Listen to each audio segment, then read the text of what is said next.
Beiyi est le chef d'une équipe d'éveillés compétente appelée le Noyau Divin. Parce que la magie existe dans ce monde, des démons et leurs cavernes sont apparus, ce qui a provoqué l'éveil de personnes dotées de pouvoirs spéciaux comme Beiyi. Son équipe est la plus forte de leur organisation, et ils sont en mission pour exterminer le roi démon, Belphégor. Belphégor est un démon de classe triple S avec 5 éléments, ce qui fait de lui un adversaire redoutable. Beiyi et les autres guerriers ont reçu leurs instructions des dieux.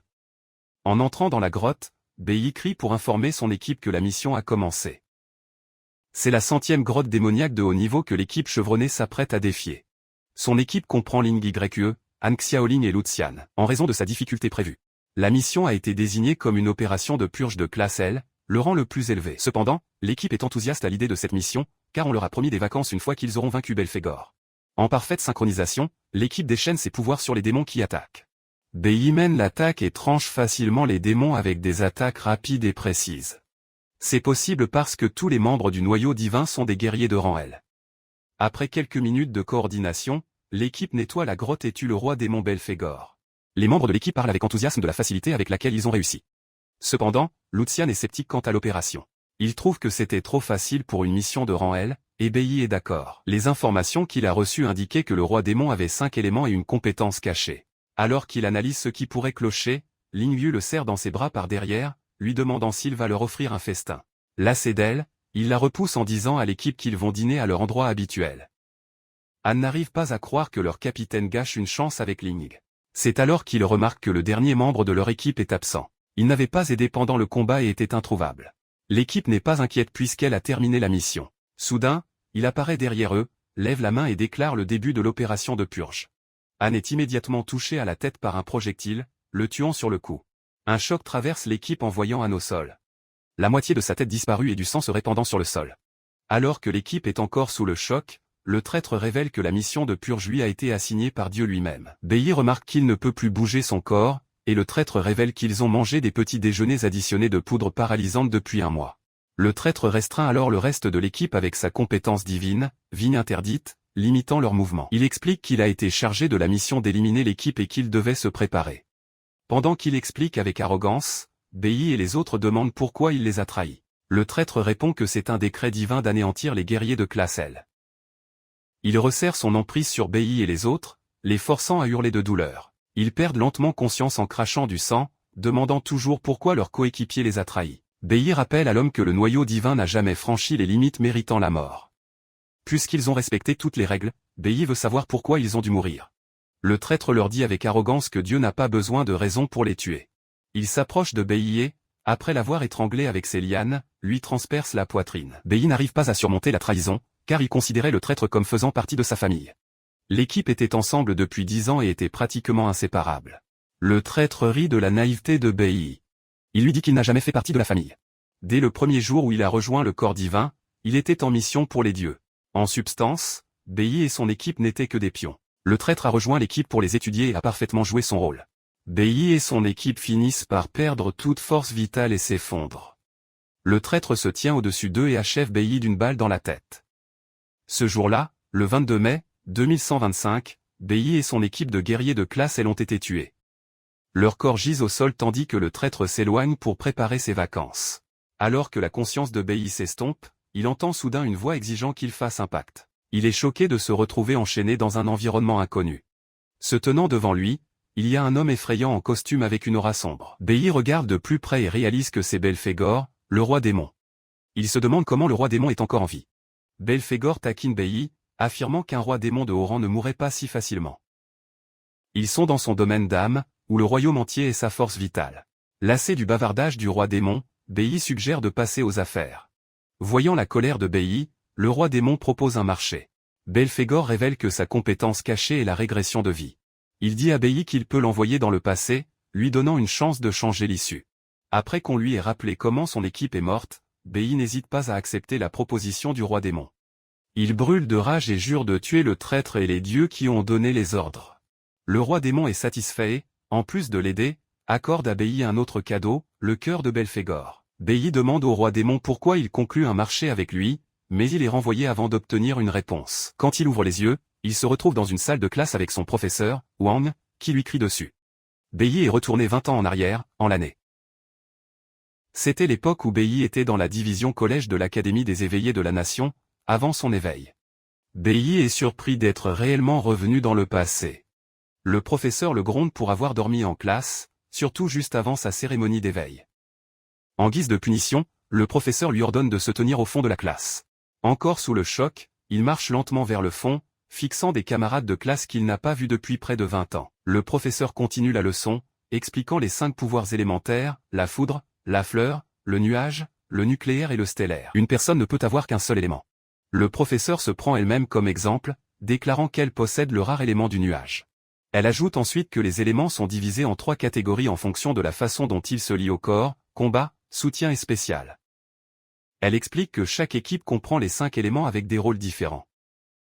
L'équipe de la guilde de l'école en est un exemple, composée d'un mage stellaire, d'un guerrier nuage, d'un barde nucléaire et d'un assassin foudre. Le professeur félicite les élèves d'être rares et leur dit que le jour de l'éveil est le jour le plus important de leur vie. Il existe près d'une centaine de professions éveillées connues, classées de la poussière au céleste, avec des rangs braises et abysses entre les deux. Les étudiants n'ont qu'une seule chance de s'éveiller, et elle leur fait savoir que le statut qu'ils obtiennent à l'éveil déterminera leur avenir. Après le cours, les étudiants se préparent pour l'éveil. Bei croise un camarade de classe qu'il appelle 4 à cause de ses lunettes. 4 est harcelé par un étudiant agaçant, Hong Xiangsheng, un assassin stellaire de rang E, ce qui le rend populaire auprès de ses pairs. Bei n'est pas surpris, car Hong a toujours harcelé les gens. Avant que Hong ne puisse importuner 4 plus longtemps, le professeur apparaît. Elle dit à Hong que l'école n'est pas un endroit pour intimider et voler les gens. On essaie avec arrogance de changer l'histoire, disant au professeur que 4 l'a heurté et qu'il ne prenait de l'argent qu'à titre de compensation. Il dit hardiment à Wang qu'il l'aurait fait renvoyer si elle n'était pas attirante. Une fois qu'il a fini, lui et ses amis se préparent à partir. Voyant Bei sur son chemin, il le pousse brutalement. Bei ne réagit pas, mais observe plutôt le professeur s'assurer que 4 va bien. Wang est une bonne professeure qui se soucie de ses élèves malgré son apparence sévère. Bei se souvient de Wang l'aidant dans sa vie passée après son éveil. Juste à ce moment-là, Wang est informé que c'est au tour de sa classe pour la chambre d'éveil. Comme une mère, elle dit à ses élèves de rester calmes pour éviter les blessures. Dans ce monde, il existe 2 méthodes d'éveil. Il y a l'éveil naturel, comme celui qu'on a eu, ce qui explique son arrogance. L'éveil naturel se produit généralement chez les personnes ayant une forte constitution physique et du talent, et s'active lors de moments émotionnels extrêmes. L'autre est la méthode artificielle où ceux qui ont du potentiel entrent dans la chambre d'éveil. La chambre est le fruit de scientifiques compétents. À l'intérieur, les émotions et l'adrénaline sont intensément stimulées. Cela force l'éveil dormant chez les candidats potentiels à s'activer. Comme cela n'arrive qu'une seule fois, c'est considéré comme le seul moyen pour quelqu'un de changer sa vie. Certains camarades de classe de Bei sont entrés dans la chambre d'éveil avant lui et ont reçu de belles professions.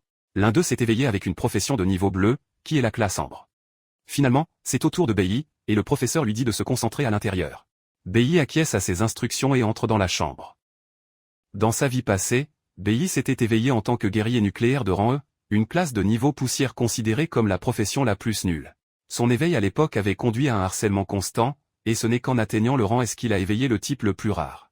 En entrant dans la chambre, Bei s'attend à obtenir une profession nulle comme d'habitude. Cependant, il est stupéfait lorsque le système affiche un message d'erreur. La chambre s'active et détecte 5 éléments au lieu de l'élément habituel. Bei sent ses entrailles brûler tandis que le système affiche le message d'éveil infini. Le système l'informe qu'il peut choisir n'importe quelle classe parmi les 5 types élémentaires comme classe initiale. Bei apprend qu'il peut améliorer les autres classes une fois que sa classe initiale a atteint son potentiel maximum. Il est choqué lorsqu'il réalise qu'il a reçu l'accumulation élémentaire. Apparemment, il pourra choisir de nouvelles classes à l'avenir, du rang poussière jusqu'au rang céleste, tout en conservant leur qualité. Bei a également la possibilité de débloquer le rang caché au-dessus du céleste. Il réalise qu'il peut faire tout cela grâce au don du roi démon. On lui a donné la capacité d'éveil infini, ce qui est du jamais vu. Le système indique ensuite que toutes les autres barres élémentaires seront effacées une fois qu'il aura sélectionné sa classe initiale. Après avoir pris son temps, Bei choisit sa classe. Il sort rejoindre le professeur, impatient de savoir avec quoi il s'est éveillé. Bei annonce à Wang la nouvelle décevante qu'il s'est éveillé en tant que guerrier nucléaire. La pire qualité dans la classe verte. Wang est décontenancée, mais en bonne enseignante, elle l'encourage tout de même, disant que de grands hommes ont aussi émergé de la classe verte. Elle exhorte Bei à ne pas abandonner, mais il lui dit humblement qu'il n'a pas besoin de réconfort. On surprend la conversation et, comme prévu, y met son grain de sel. Il dénigre Bei, affirmant que le professeur ne lui donne que de faux espoirs et que la réalité est différente. On rappelle à Bailly que la classe poussière signifie qu'il est au bas de l'échelle. On continue son comportement arrogant, disant à Bailly que les dieux choisissent les forts, tandis que les faibles sont piétinés. La mention des dieux déclenche immédiatement Bailly, mais il reste calme alors qu'on continue ses absurdités. Il rappelle à Bailly qu'il devra s'asseoir au dernier rang en classe parce que c'est ainsi que fonctionne la société. Apparemment, les rangs célestes sont placés à l'avant, suivis par l'abysse, la braise, et enfin le rang poussière. Les guerriers de rang poussière sont considérés comme des déchets et ne peuvent faire affaire qu'avec d'autres rangs inférieurs. On ajoute qu'il est impossible pour Bailly de changer son destin par le travail acharné, qualifiant cela de perte de temps. On se rapproche de Wang pour la provoquer, mais Bailly en a assez. Il saisit la tasse de café que Wang tient et la lui renverse sur le visage. On est choqué, n'en croyant pas ses yeux. Il demande avec colère à Bailly ce qu'il croit faire, et Bailly répond que sa voix est comme un bruit pour lui. Les actions et les paroles de Bailly suffisent à taper sur les nerfs de Wang, et il décide qu'il faut donner une leçon à Bailly. Il lance un coup de poing à Bailly, et Wang essaie de l'arrêter, mais il est trop tard. À son insu, Bailly est déjà préparé. Avant que l'attaque ne l'atteigne, il conjure une épée de lumière et bloque l'attaque de Wang. Il la part ensuite, projetant Wang au loin, à la stupéfaction générale. Wang s'écrase au sol tandis que la posture de Bailly montre qu'il a utilisé un minimum d'effort. Wang crache du sang en essayant de comprendre ce qui s'est passé. Les autres étudiants qui regardent n'en croient pas leurs yeux. Apparemment, Bailly a intentionnellement choisi la classe de guerrier nucléaire parce qu'il y est déjà habitué. C'était sa classe dans sa vie antérieure, et il la connaît sur le bout des doigts. On parvient à se relever et dit avec arrogance à Bailly qu'il a juste eu de la chance. Il mentionne qu'il est de rang abyssal et qu'il est complètement différent des déchets comme Bailly. Wang, avec son œil vif, comprend que Bailly n'a pas eu de chance. Elle réalise que Bailly a utilisé une compétence de mouvement de haut niveau, exclusive à la classe guerrier. Wang sait que la compétence de parade permet à celui qui la manie d'annuler une attaque tout en renvoyant toute sa force à l'adversaire. Elle est choquée de voir Bailly réussir si facilement, alors que c'est une compétence que son maître n'a pas pu maîtriser après 10 ans de pratique acharnée. Wang est d'autant plus perplexe que Bailly, venant à peine de s'éveiller, possède déjà une expérience de combat aussi élevée. Pendant que Wang est perdu dans ses pensées, on dégaine une épée courte, prêt à abattre Bailly. On est maintenant vraiment furieux et assure à Bailly qu'il va l'humilier devant tout le monde. Bailly reste là, impassible, révélant qu'il a intentionnellement choisi la classe poussière. Il sait que dans un avenir proche, tous ses détracteurs verront le grand potentiel de la classe poussière. Mais à ce moment-là, il sera trop tard. Les étudiants sont surexcités alors que les deux se tiennent en position de combat. Cependant, il est interdit de se battre avec des pouvoirs dans l'école. Le père de Wang est un fonctionnaire important, et son oncle est le doyen de l'école. Bailly, en revanche, n'a pas de famille respectable, ce qui signifie qu'il a tout à perdre. 4 yeux craint d'être expulsé s'il se bat contre Wang et demande au professeur quoi faire. L'enseignant prend rapidement l'initiative. Elle intervient, leur disant d'arrêter, mais on est déjà furieux. Il veut se venger de Bailly pour l'avoir humilié. On menace de rouer Bailly de coups même s'il se met à genoux et le supplie. Il se considère comme très talentueux alors que Bailly n'est qu'un loser. L'enseignant sait aussi que Wang a raison, car la différence de leurs attributs est grande. On est un guerrier de rang abyssal, ce qui lui confère un bonus de 200% à tous ses attributs. Les rangs abyssaux sont de loin supérieurs car leurs attributs sont le double de ceux d'un rang poussière lors de l'éveil, et ils peuvent progresser alors que le rang poussière reste stagnant. Personne parmi les spectateurs, y compris 4 yeux, ne croit que Bailly est une chance. Il suppose qu'il va être écrasé. 4 yeux reconnaît que Wang est une personne répugnante, mais qu'il a survécu en jouant l'idiot pour éviter les problèmes.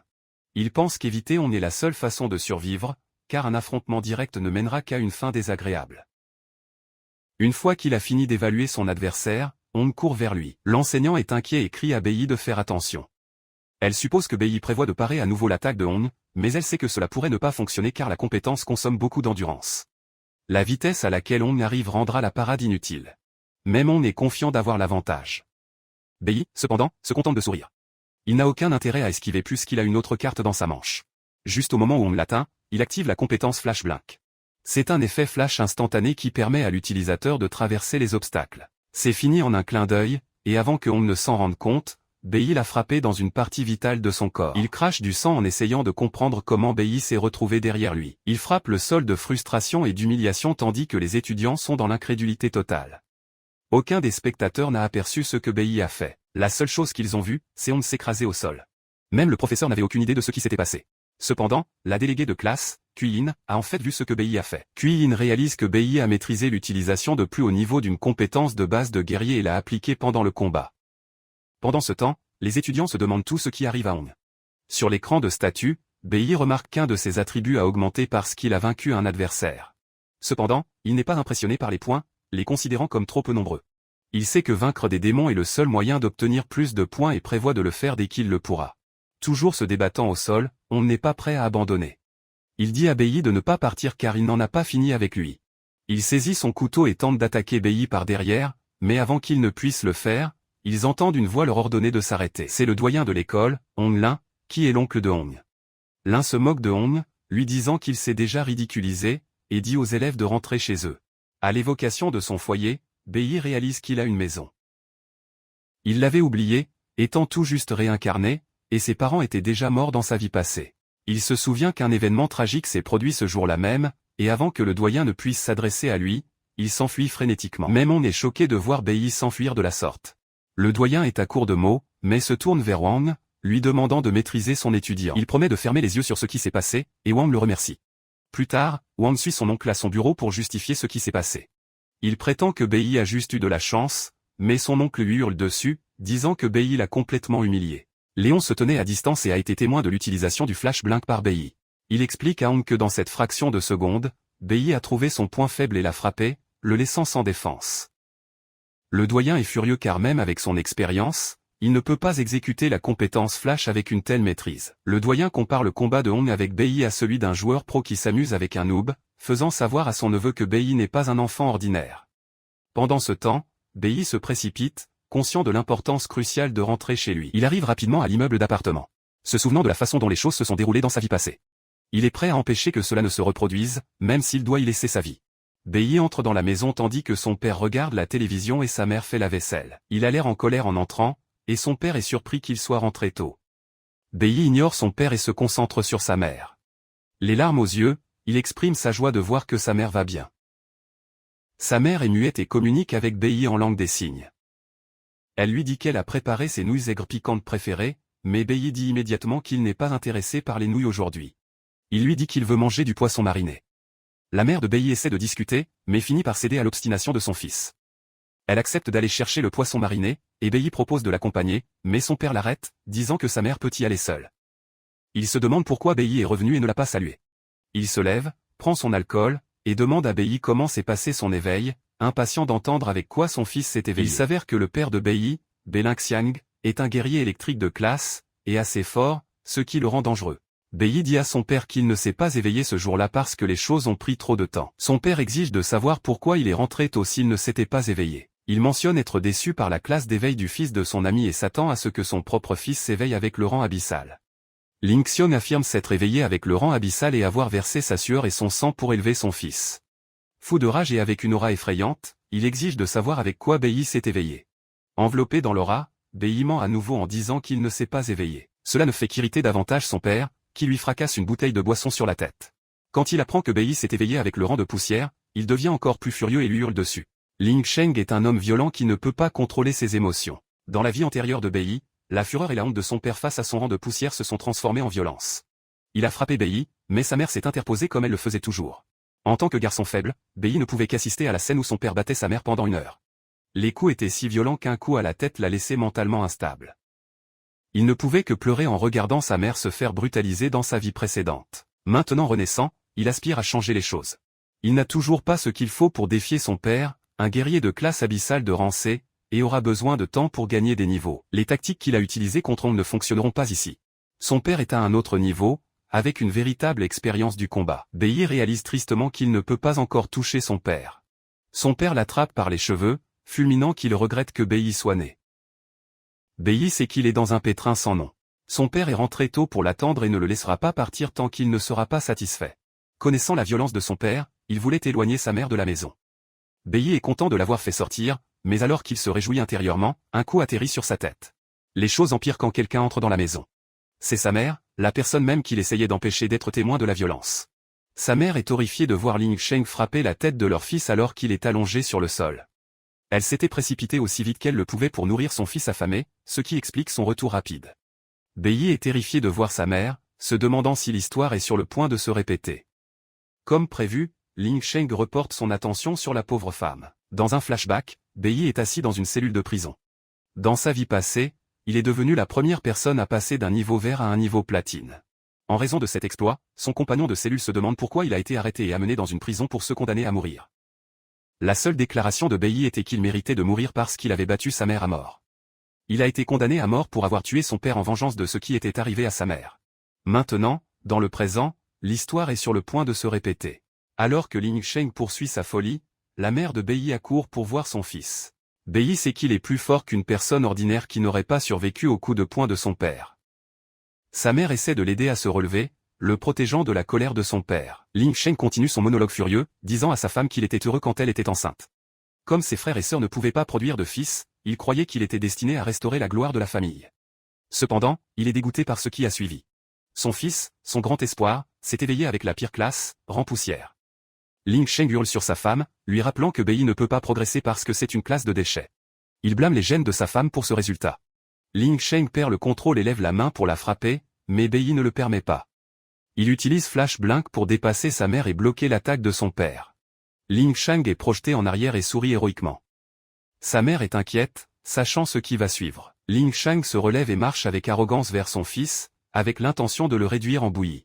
Bailly prévoit d'utiliser la parade, mais avant qu'il puisse activer la compétence, le coup de poing de son père perce son épée et frappe son visage. Bailly crache du sang, réalisant amèrement l'énorme fossé de puissance qui les sépare. Avant qu'il puisse reprendre son souffle, un autre coup de poing arrive. Il le bloque avec ses mains, mais le choc lui blesse quand même les côtes. Ling Xing prépare une autre frappe puissante pour remettre son fils à sa place, furieux qu'il ait l'audace de le défier. Bailly voit le coup de poing arriver, mais ne peut ni l'esquiver ni le bloquer. Il se contente de couvrir sa tête avec ses mains lorsque le coup atterrit. Ling Sheng dit à Bailly qu'il mérite de mourir pour s'être éveillé avec une classe inutile. Pourtant, Bailly reste debout, refusant de laisser l'histoire se répéter. Voir Bailly encore debout rend Ling Sheng encore plus furieux. Il se moque de lui demandant s'il se prend pour quelqu'un d'important juste parce qu'il s'est éveillé. Ling Sheng saisit une chaise, prêt à frapper son fils. La mère de Bailly le serre contre elle alors qu'il se prépare à l'impact. À ce moment précis, une voix autoritaire à l'extérieur exige qu'on ouvre la porte. Ling Sheng est déçu par cette interruption. La mère de Bailly serre son fils dans ses bras, soulagée par cette pause. Cependant, cette visite n'est pas une surprise pour Bailly, car il l'a organisée. Ling Sheng se montre dur en ouvrant la porte, mais son attitude change quand il voit qui est là. Deux hommes à l'air sévère se tiennent à la porte et demandent à Ling Sheng ce qui lui a pris si longtemps. Les deux hommes sont des enquêteurs de l'inspection. Liang et Shen Jinwu. Liang est le capitaine adjoint de rang à rouge, tandis que Shen Jinwu est un rang C bleu. Ling Sheng est choqué de les voir et, tout en tremblant, leur demande ce qu'ils font chez lui. Liang lui montre une photo d'un criminel recherché nommé Snow, lui demandant si Ling Sheng l'a vu. Apparemment, le bureau a reçu un appel signalant que Snow avait été vu dans l'immeuble, alors la police effectue une fouille de porte à porte. Ling Sheng est soulagé d'entendre qu'il n'est pas la raison de leur visite. Il sourit, leur disant qu'il n'a pas vu Snow. Comme Snow est populaire et toujours à la télévision, il leur assure qu'il le signalerait s'il le croisait un jour. À ce moment précis, Liang remarque que Bailly ne va pas bien et demande à Ling Sheng ce qui s'est passé. Ling Sheng ment en disant que son fils a été imprudent et est tombé en faisant les courses. Il tape sur l'épaule de Liang, lui disant de ne pas s'inquiéter de choses aussi triviales. Avant qu'il ne puisse finir, Bailly l'interrompt, disant aux officiers que son père ment. Bailly déclare hardiment que son père l'a frappé, c'est pourquoi il est tout ensanglanté. 18 minutes plus tôt, Bailly avait utilisé la cabine téléphonique de l'appartement pour appeler la police, disant qu'il avait vu de la neige dans l'immeuble. Il savait qu'il ne plaisanterait pas avec des nouvelles concernant la neige, mais il ne s'attendait pas à ce qu'ils arrivent si vite. Il est content qu'il soit venu, car cela lui a donné suffisamment de temps. Ling Xin essaie de réfuter les paroles de son fils, mentant qu'il n'a pas ce qu'il faut pour battre son propre fils. Cependant, Bailly rétorque avec la vérité. Il dit aux officiers que son père l'a frappé à la tête avec une bouteille de vin et au bras avec un tabouret. Bailly continue de montrer où son père l'a frappé, disant aux officiers qu'ils peuvent examiner son corps pour des blessures. Il va plus loin en citant leur état de droit, déclarant que les éveillés qui ne peuvent pas contrôler leur comportement violent et blessent les autres doivent être détenus dans la prison des éveillés pendant 15 jours. Les policiers sont à la fois choqués et impressionnés par l'étendue des connaissances de Bailly. Ling Sheng se tourne vers son fils avec mépris. Après tout ce que Bailly a révélé, Liang n'a d'autre choix que d'arrêter Ling Sheng. Les policiers le saisissent immédiatement et, lorsqu'il tente d'atteindre son fils, il lui ordonne de se calmer sous peine d'utiliser la force. Ling Xing est emmené de force hors de la maison, mais il menace d'anéantir son fils une fois qu'il sera de retour. Bailly l'ignore et ferme la porte alors qu'il est emmené. Une fois qu'ils sont en sécurité, la mère de Bailly court l'embrasser. Bailly est soulagé d'avoir pu sauver sa mère. Cependant, il a 15 jours pour devenir plus fort et promet à sa mère que Ling Xing ne la touchera plus jamais. Avant que son père ne soit emmené, Bailly a réussi à s'emparer de la clé de son coffre-fort. Il sait que son père y cache quelque chose d'important, car c'est ainsi qu'il est passé du rang au rang C. Plus tard, Bei se dirige vers le coffre-fort et l'ouvre. Le contenu était un secret que Bei a appris après la mort de son père dans sa vie antérieure. Il ouvre le coffre-fort et en sort une lame effrayante. Bei prévoit d'affronter les grottes démoniaques en utilisant cette lame. Comme les grottes démoniaques sont le seul moyen d'améliorer sa classe, il sait qu'il n'a pas d'autre choix que d'entrer dans le labyrinthe. Cependant, il y a un problème. Les grottes démoniaques sont sous la juridiction des dieux, et seuls les membres de la guilde peuvent y entrer. Celles auxquelles Bei peut actuellement accéder sont gérées par l'école. Il peut également accéder à une grotte démoniaque cachée qu'il connaissait de sa vie antérieure. Bientôt, Bei se dirige vers la grotte démoniaque cachée, déterminé à surpasser tout le monde aussi vite que possible. Pendant ce temps, dans la salle de détention de l'inspectorat, des officiers discutent de l'observation de neige, la considérant comme une fausse alerte. Ils ne sont pas fâchés, car ils sont toujours prêts à vérifier tout ce qui concerne la neige. Pendant qu'ils discutent, Ling Sheng essaie de les corrompre pour être libéré. Ling est dégoûté par le comportement de Ling Sheng, surtout qu'il était membre de la guilde. Les officiers lui disent que les choses vont empirer si la corruption est ajoutée à ses accusations. Ils l'exhortent à rester tranquille pour la nuit avant d'être envoyé à la prison des éveillés le lendemain matin. La rage de Ling Sheng est entièrement dirigée contre son fils. Puisque Bei sait que son père sera libéré dans 15 jours, il se prépare à affronter les grottes démoniaques pour gagner des niveaux. Les grottes démoniaques sont un autre espace parallèle à leur monde, accessible par une porte qui apparaît de nulle part. Une fois découvertes, elles sont généralement prises en charge par des guildes car elles abritent des bêtes démoniaques et des minerais, ce qui en fait le meilleur endroit pour les éveiller pour s'améliorer. Cependant, une équipe est généralement nécessaire pour entrer car les grottes sont dangereuses. Celle que Bei s'apprête à affronter n'a été découverte que 5 ans plus tard dans son passé. Une grotte de rang F nécessite 3 guerriers de rang E, tandis qu'une grotte de rang E a besoin d'une équipe de 5 personnes composée de 3 guerriers de rang E et de 2 guerriers de rang D. Bei est confiant que la grotte qu'il s'apprête à défier est de rang F. Les grottes démoniaques sont connues pour être dangereuses, mais comme Bei n'a pas d'autre choix, il doit affronter la grotte seul. Il sait pourquoi il doit devenir plus fort le plus tôt possible. Armé de l'arme du coffre-fort de son père, il pénètre dans la grotte démoniaque.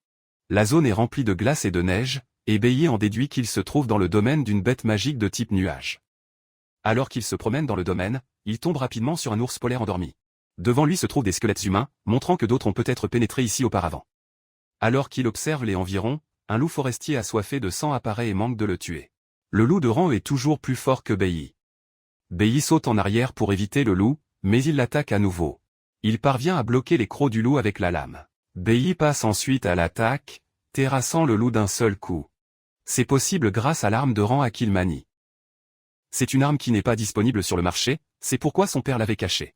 Avec cette arme, Bei peut combler le fossé de compétences entre lui et les bêtes. L'arme est connue sous le nom de la main Wu, fabriquée à partir de pierre Wu. Elle est si puissante qu'elle tranche le fer comme du beurre. Cependant, même avec cette arme, Bei sait qu'il aura besoin d'au moins 4 coups pour abattre les bêtes à cause de leur défense. Il plaisante nonchalamment sur le fait que le rang éveillé elle lui manque. Il apprend qu'il doit vaincre 20 loups pour améliorer son ensemble de compétences d'un niveau. Puisqu'il se bat dans une zone de glace, son élément nuage recevra les améliorations. Il lui faudra 10 niveaux améliorés pour passer du rang E au rang D. Bientôt, Bei est encerclé par une meute de loups attirés par l'odeur du sang. C'est une occasion parfaite, bien que dangereuse, de monter de niveau. Les loups l'attaquent en groupe, mais il compte sur 2 compétences, l'esquive et la contre-attaque. Il se déplace avec agilité sans subir de dégâts tout en infligeant des dommages aux bêtes. Il élimine la première meute, chaque mort lui rapportant 52 points d'expérience. Il a également acquis des crocs de loup. Après avoir éliminé la meute, il doit affronter le roi loup. Utilisant son agilité, il inflige plusieurs coupures au corps du loup, ne lui laissant aucune chance de se soigner. Le roi loup meurt, et Bei gagne 56 points pour cette élimination. Pour avoir vaincu le roi loup, il a également gagné un diamant de loup des neiges. Après avoir éliminé la première meute, Bei a suffisamment d'expérience pour passer au rang D. Il a également gagné 12 points d'attribut et les répartit comme il l'entend. Il remarque qu'il est déjà fatigué après avoir éliminé seulement 20 loups et n'est pas impressionné par la faiblesse des corps de rang E. Il sait aussi qu'il a besoin d'un sac à dos dimensionnel pour stocker son butin. Bei admet qu'affronter une grotte démoniaque en solo est difficile. Le diamant de loup des neiges qu'il a gagné est un joyau durable utilisé pour fabriquer des armes spéciales et il est cher sur le marché. Il sait que le seul moyen d'accéder à une grotte démoniaque de haut niveau est de rejoindre le corps divin. Étant donné que les écoles d'éveil sont sous la tutelle des guildes, elles envoient souvent des représentants pour repérer les guerriers potentiels. C'est le rêve de chaque étudiant d'obtenir son diplôme et de rejoindre une guilde. Mais si un étudiant est renvoyé de son équipe, sa carrière est probablement terminée, ce qui est arrivé au père de Bei et explique pourquoi il est bloqué au rang C. En regardant sa situation actuelle, Bei réalise qu'il brûlera encore plus d'endurance en affrontant les bêtes seules. Il est déjà épuisé. Avant qu'il ne s'en rende compte, une autre meute de loups apparaît. Il décide d'utiliser une ruse qu'il a dans sa manche. Il court, et les loups le suivent. Il les conduit dans une forêt où il abat des arbres pour se donner de l'espace. Cette perturbation attire l'autre bête de la forêt, le python des nuages. Maintenant, Beyi doit faire face à des loups et des pythons. Pour se sortir de cette situation, Beyi met son plan à exécution. Il provoque une forte explosion, espérant réveiller une bête en particulier. Son plan fonctionne, l'ours des glaces endormi émerge furieusement de sa tanière. L'ours enragé attaque tout ce qu'il voit. Les loups et les pythons ne sont pas à l'abri de la fureur de l'ours et se font tous écraser. Pendant que l'ours fait rage, Beyi nettoie derrière, gagnant ainsi beaucoup de points d'expérience. Il continue avec ses tactiques, gagnant des points et obtenant des crocs de python et des crocs de loup. Beyi utilise la faiblesse des bêtes contre elles. Elles sont agressives mais manquent d'intelligence. En utilisant l'ours contre les autres, il économise son endurance. Cependant, il doit encore les achever pour gagner de l'expérience. Après s'être battu pendant quelques minutes, Beyi est épuisé. Il décide de passer à la phase suivante de son plan. Une fois les bêtes alignées, il frappe le sol de glace et le brise pour les tuer. Il a analysé le terrain et remarqué qu'il se trouve sur un pont de glace suspendu entre deux falaises. Ce plan brillant élimine presque toutes les bêtes d'un seul coup. Beyi est épuisé mais doit encore s'occuper de l'ours des glaces et des loups restants. Le système débloque un nouveau titre pour lui, celui de 1 contre 100. Avec ce titre, ses statistiques augmentent de 10% lorsqu'il combat plusieurs ennemis. Cependant, Beyi ne s'inquiète pas encore de l'ours des glaces. Il sait que chaque grotte a un boss final et s'attend à ce qu'il se manifeste. Il a causé suffisamment de chaos et se demande pourquoi le boss n'est pas encore apparu. Soudain, un sort de glace frappe la zone. Avant qu'il puisse réagir, lui et les bêtes devant lui sont touchés. Beyi réalise que son hypothèse était fausse. Le boss final s'était déjà réveillé et attendait le moment parfait où tout le monde serait épuisé.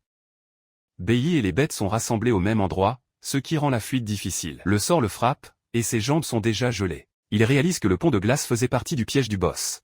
Le boss a tout mis en place pour apparaître et récolter toutes les récompenses. Beyi comprend que le boss final de la grotte est intelligent. Le boss final est le singe démon Kaelin, qui a aussi d'autres singes comme garde. Presque tout le corps de Beyi est recouvert de glace, l'empêchant de bouger tandis que le singe démon arbore un sourire maléfique. Apparemment, la grotte est à haut risque et nécessite un groupe de guerriers de rang E. Son corps complètement gelé. Beyi craint de sombrer dans l'hypothermie, ce qui signerait sa fin. Le chef singe lève la main, pointe Beyi du doigt et ordonne à ses singes d'attaquer. Réalisant qu'il est piégé, Beyi a recours à la compétence de parade. Puisque la compétence de parade exige un timing précis, Beyi attend que le coup soit sur le point d'atteindre sa cible. Il active les compétences de parade et de brisement, brisant la glace et bloquant l'attaque entrante. Bien que temporairement libre, Beyi sait qu'il est en difficulté car il a épuisé une grande partie de son endurance. La compétence de brisement permet à un éveillé d'utiliser toute son énergie pour se libérer des effets de contrôle, mais elle consomme une grande quantité d'endurance. Beyi suppose que le singe démon aura besoin de temps avant d'utiliser à nouveau une compétence ultime, et il doit le tuer avant cela.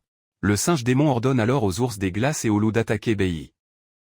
Étant donné que l'élément nucléo a des difficultés contre l'élément nuage, Beyi sait que ses chances de gagner sont faibles. Il manque d'endurance et s'épuise. Le singe démon est assis comme un vrai méchant tout en donnant des ordres à ses sbires. Beyi sait qu'il mourra si d'autres bêtes apparaissent. Alors qu'il essaie de trouver une issue, il est attaqué par l'une des bêtes singes, qui tente de l'écraser avec une massue. Beyi parvient seulement à bloquer l'attaque mais est repoussé, son genou raclant le sol glacé alors qu'il essaie de garder l'équilibre. L'attaque soudaine fait perdre toute sa force à Beyi, le mettant dans une situation de grave désavantage. Les cris constants de l'ours des glaces l'affaiblissent davantage. Un ours lance un bloc de glace sur Beyi, mais il parvient à le trancher. Cependant, le froid n'aide pas car son endurance est presque à zéro. Une fois que le singe démon remarque que Beyi est presque épuisé, il utilise une autre compétence ultime, la tempête de glace. Beyi est choqué, ne s'attendant pas à ce que le temps de recharge de la compétence ultime du singe soit si rapide. Ses yeux s'illuminent d'horreur alors qu'il fixe l'attaque qui arrive. Cela lui rappelle que dans sa vie passée, il a fait face à des situations de vie ou de mort et a développé un sens pour reconnaître les opportunités. Beyi réalise que, dans son état actuel, il a deux options. Il peut rester et combattre, mais comme son endurance est à sa limite et qu'il continue de subir des dégâts, il ne survivra pas. La deuxième option est simple, s'enfuir. Beyi ne perd pas de temps, choisit l'option 2 et saute de la falaise. Cependant, le singe démon le frappe avec un sort de glace qui lui prend les pieds, lui faisant perdre l'équilibre et tomber à la place. Enveloppé de glace, Beyi s'écrase dans la rivière en contrebas. Pendant qu'il se bat pour sa vie, sa mère entre dans sa chambre chez eux. Elle pense que Beyi dort encore, mais elle est choquée de trouver la chambre vide. Beyi avait quitté la maison la veille, un vendredi, et maintenant c'est samedi. Sa mère trouve un mot de son fils disant qu'il est allé chez un ami. Beyi la prie de ne pas s'inquiéter, Mais le mot ne fait que la rendre plus anxieuse car elle sait qu'il lui aurait dit en personne au lieu de laisser un mot. Elle se demande ce qui se passe avec lui car il se comporte différemment depuis la veille. La femme est mal à l'aise avec plusieurs choses qui lui traversent l'esprit. De retour dans le donjon, Bei a survécu à la chute. Sauter de la falaise faisait aussi partie de son plan. Il se souvient que près d'une centaine de bêtes sont tombées dans la rivière lorsqu'il a brisé le pont de glace plus tôt. Cependant, il n'a reçu des récompenses que pour 40 d'entre elles, ce qui signifie que les autres ont survécu. Bei tousse de douleur en se traînant hors de la rivière glaciale. Bien qu'il ait survécu, il est à court d'énergie. Il souffre de perte de sang, d'hypothermie et se trouve dans un état de faiblesse totale. Son corps est également gravement endommagé par sa chute d'une grande hauteur. Sans aucun doute, Bei sait qu'il a atteint ses limites. Alors qu'il est allongé là, il se demande si c'est vraiment la fin. Avant qu'il ne s'en rende compte, il est encerclé par des bêtes comme les ours des glaces, prêtes à l'achever. Alors qu'elle se rapproche, Bei se remémore son passé. Il se souvient de son temps avec le noyau divin, des bons moments avec ses coéquipiers, et de l'attention de sa mère. Il se souvient aussi de la méchanceté de son père et de la douleur de la trahison du traître. Une voix dans sa tête lui dit que c'est la fin. Cela suffit à Bei pour serrer les poings et décider que ce n'est pas fini. Il parvient à se relever. Alors qu'un ours polaire est sur le point de l'achever, il lève la main et empêche ses dents géantes de se refermer. Bei est déterminé à ce que les mauvaises choses de sa vie passée ne se reproduisent pas. Il est déjà mort une fois, perdant tout. Cette fois, il prévoit de tout renverser. Avec une détermination nouvelle, Bei écrase l'ours polaire et le projette au loin. Il laisse échapper un souffle froid et saisit à nouveau son épée courte. Sa tentative désespérée déclenche quelque chose qui peut favoriser une progression de classe. Bei se tient, une aura jaune tourbillonnant autour de son corps, entouré de monstres. Sa décision de faire un donjon en solo et d'affronter des bêtes dangereuses était de ressentir le désespoir de son passé. Cette sensation déclenche une poussée d'adrénaline, qui, espérait-il, provoquerait une évolution de classe. Bien qu'il ait failli mourir, il n'a pas rempli les conditions. Cependant, au lieu d'une évolution de classe, il apprend une nouvelle compétence ultime, épéiste sacré nucléo. Elle est bien en avance sur son temps et son niveau. Bien qu'il n'ait pas fait évoluer sa classe, la compétence sera très utile. Avec cette compétence et l'adrénaline, Bei déborde d'énergie. Il pointe son épée sur les bêtes, leur disant qu'il est temps d'être anéanti. Une bête bouge, et les autres suivent. Bei reste imperturbable et prépare son épée courte. Alors qu'il se rapproche, il déclenche une attaque tourbillonnante et dangereuse appelée sanctuaire qui tranche toutes les bêtes environnantes en un seul coup. Il les abat tandis que des notifications apparaissent, lui indiquant qu'il a vaincu des ours des glaces et des loups des forêts et lui montrant les points d'expérience acquis. Après avoir éliminé les monstres, il acquiert des objets comme de la peau de bête des champs de glace, un ossement fier et une dent de sang. La compétence sanctuaire efface sa fatigue et restaure son endurance perdue. De plus, Bei obtient une amélioration et obtient le titre de vagabond des champs de glace. Cela lui confère une résistance aux créatures élémentaires des nuages ainsi qu'une réduction des dégâts de 100 points, ce dont il a exactement besoin.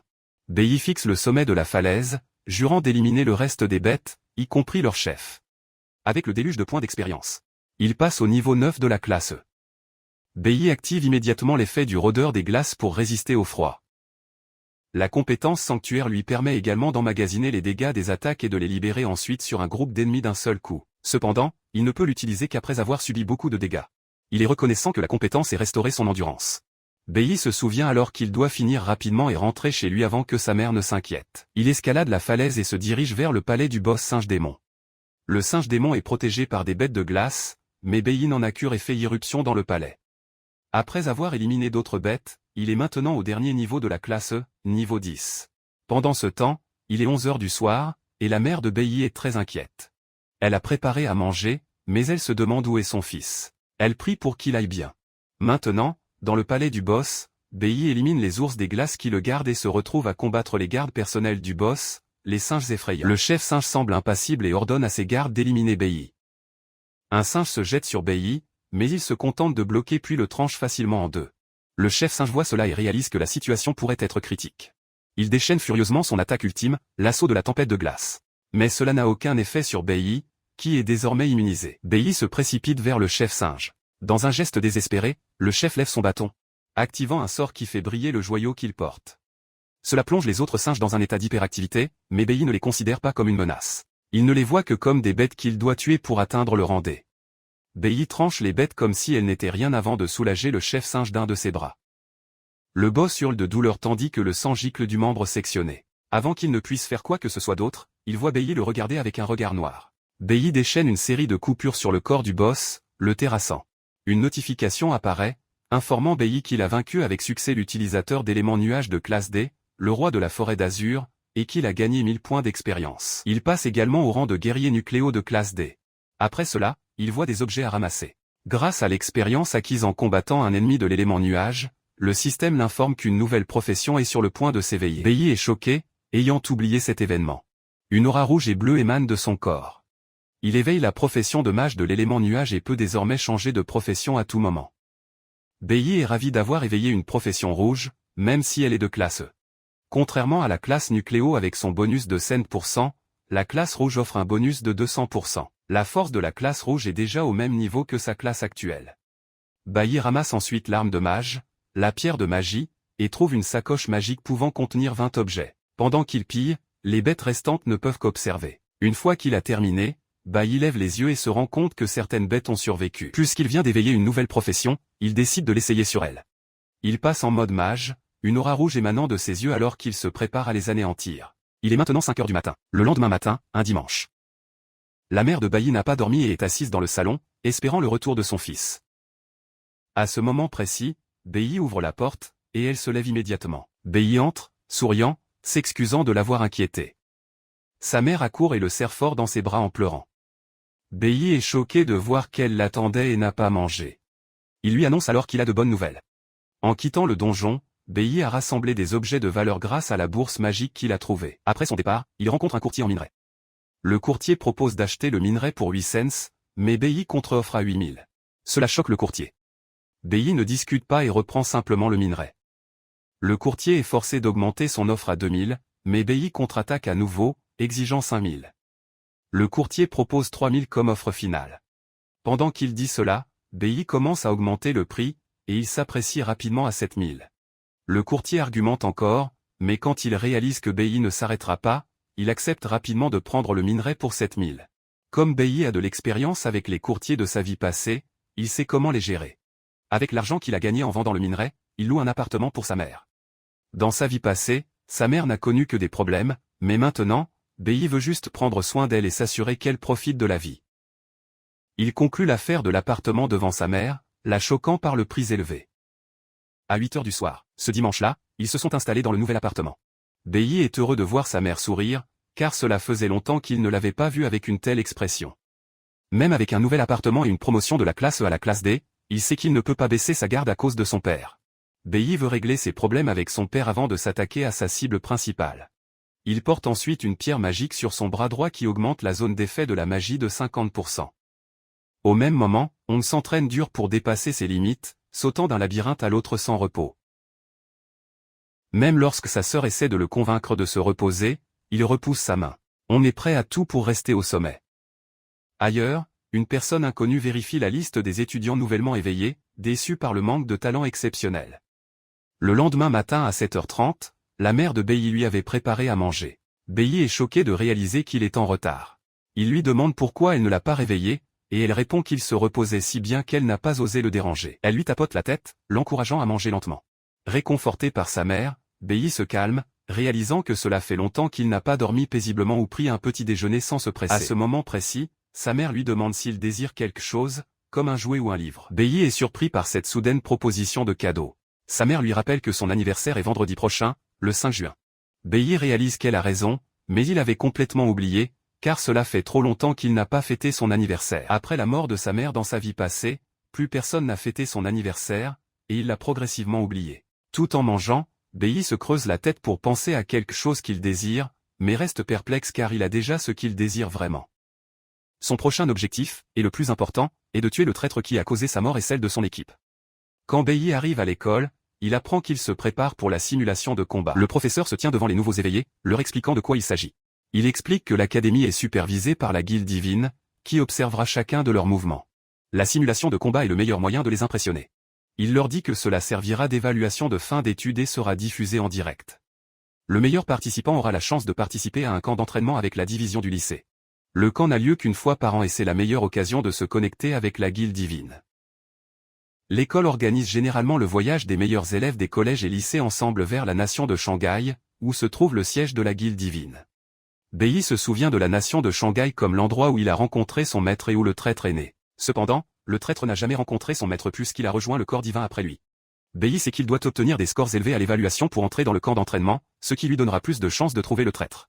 La bataille de simulation aura lieu ce vendredi, dans 4 jours.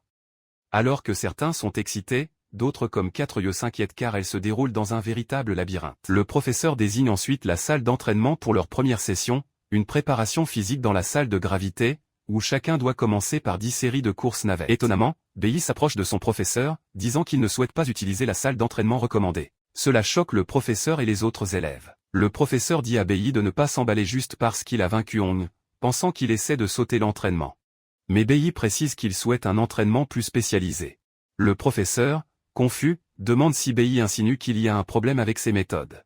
Bei révèle que la condition physique est nécessaire pour la plupart des éveillés, donc la salle de gravité n'est pas une mauvaise option. Cependant, il pense que la course navette est surtout adaptée aux classes comme les assassins et les guerriers, qui nécessitent vitesse et coordination, et que tout le monde n'en a pas besoin. Il dit au professeur que les classes comme les mages et les enchanteurs sont mieux adaptées à l'entraînement dans la salle des éléments. Il ajoute que chacun devrait être autorisé à s'entraîner différemment, car leurs classes sont utilisées différemment. Le professeur entend cela et souligne que Bei est en train de lui apprendre son travail. Kian surprend une conversation et est choquée. Elle réalise que la méthode d'entraînement proposée par Bei est la même que celle mentionnée par un instructeur d'entraînement du noyau divin, M. Donggyang. Cependant, c'est une nouvelle méthode, et elle ne pourrait la connaître que parce que son père a ramené la cassette vidéo à la maison. Kian est surprise que Bei ait eu la même idée. Specs dit à Bei d'éviter d'être trop direct avec le professeur, qui est l'entraîneur le plus respecté de l'école. Au lieu de se mettre en colère, le professeur tapote l'épaule de Bei, sourit et dit que la méthode d'entraînement qu'il a mentionnée est intéressante. Le professeur explique ensuite qu'avec autant d'étudiants, il serait difficile de répondre aux besoins spécifiques de chacun à court terme. Il souligne que la simulation de combat évalue les performances des étudiants, et si elle est mal faite, elle pourrait faire dérailler toute la vie d'un étudiant. Bei se souvient que, bien qu'il ait eu une mauvaise famille, ses professeurs l'ont soutenu dans sa vie passée, l'aidant à devenir une personne responsable. Il se tourne vers le professeur, lui assurant qu'il ne le décevra pas. Le professeur demande alors à Bei comment il compte s'entraîner en tant que guerrier nucléaire. Bei suggère de mettre la suppression élémentaire de la salle des éléments à son maximum. Cela choque le professeur et même les spectateurs. Bei ment. Il prétend que même s'il est un guerrier, il souhaite équilibrer ses compétences pour défier ses faiblesses, cachant le fait qu'il veut s'entraîner à sa profession de mage. À ce moment-là, Kuyin lève la main, disant qu'elle est également intéressée par la pratique du contrôle élémentaire. Le professeur cède et leur dit de faire comme ils le souhaitent, mais les exhorte à faire de leur mieux lors de l'évaluation finale. Kuyin s'approche de Bei et lui propose de s'entraîner ensemble, mais il lui répond rapidement qu'il entre dans une salle privée, la rejetant. Kuyin affirme que ce rejet l'a motivée à donner le meilleur d'elle-même. Pendant son entraînement dans la salle élémentaire, Bei rencontre quelques difficultés car il est encore novice dans la profession de mage, mais il prévoit de la maîtriser dans le peu de temps dont il dispose. Il prévoit également de cacher sa capacité à changer de profession, car l'école est sous la supervision des dieux et chaque mouvement des étudiants est surveillé. Il veut éviter de devenir une cible précoce pour les dieux. Pendant ce temps, Kui s'entraîne avec seulement 1% de suppression élémentaire, pensant pouvoir rivaliser avec la force de Bei. Bei n'est pas non plus prêt à interagir avec ses camarades de classe, voulant les protéger. Après l'école, Spec et son ami rattrapent Bei, lui disant de ralentir. Les deux étaient les meilleurs amis de Bei au collège, dans sa vie passée. Parce qu'ils étaient tous faibles, ils partageaient le même sort d'être victimes d'intimidation. Avoir ses amis faibles autour de lui était le seul moment heureux qu'il ait eu au collège. Maintenant qu'il vise la vengeance, Bei ne pense pas avoir besoin d'interaction sociale. Pour s'échapper, il enfourche son vélo et s'éloigne, les laissant derrière lui. Il n'arrive pas à croire qu'il se soit enfui à nouveau, alors qu'ils étaient censés former un trio inséparable. Spec souligne que Bei a totalement changé depuis l'éveil, apparaissant maintenant comme une personne pleine d'assurance. Quelques instants plus tard, il rattrape Bei, qui les attend. Il dit à Spec de faire vérifier ses poumons quand il sera libre.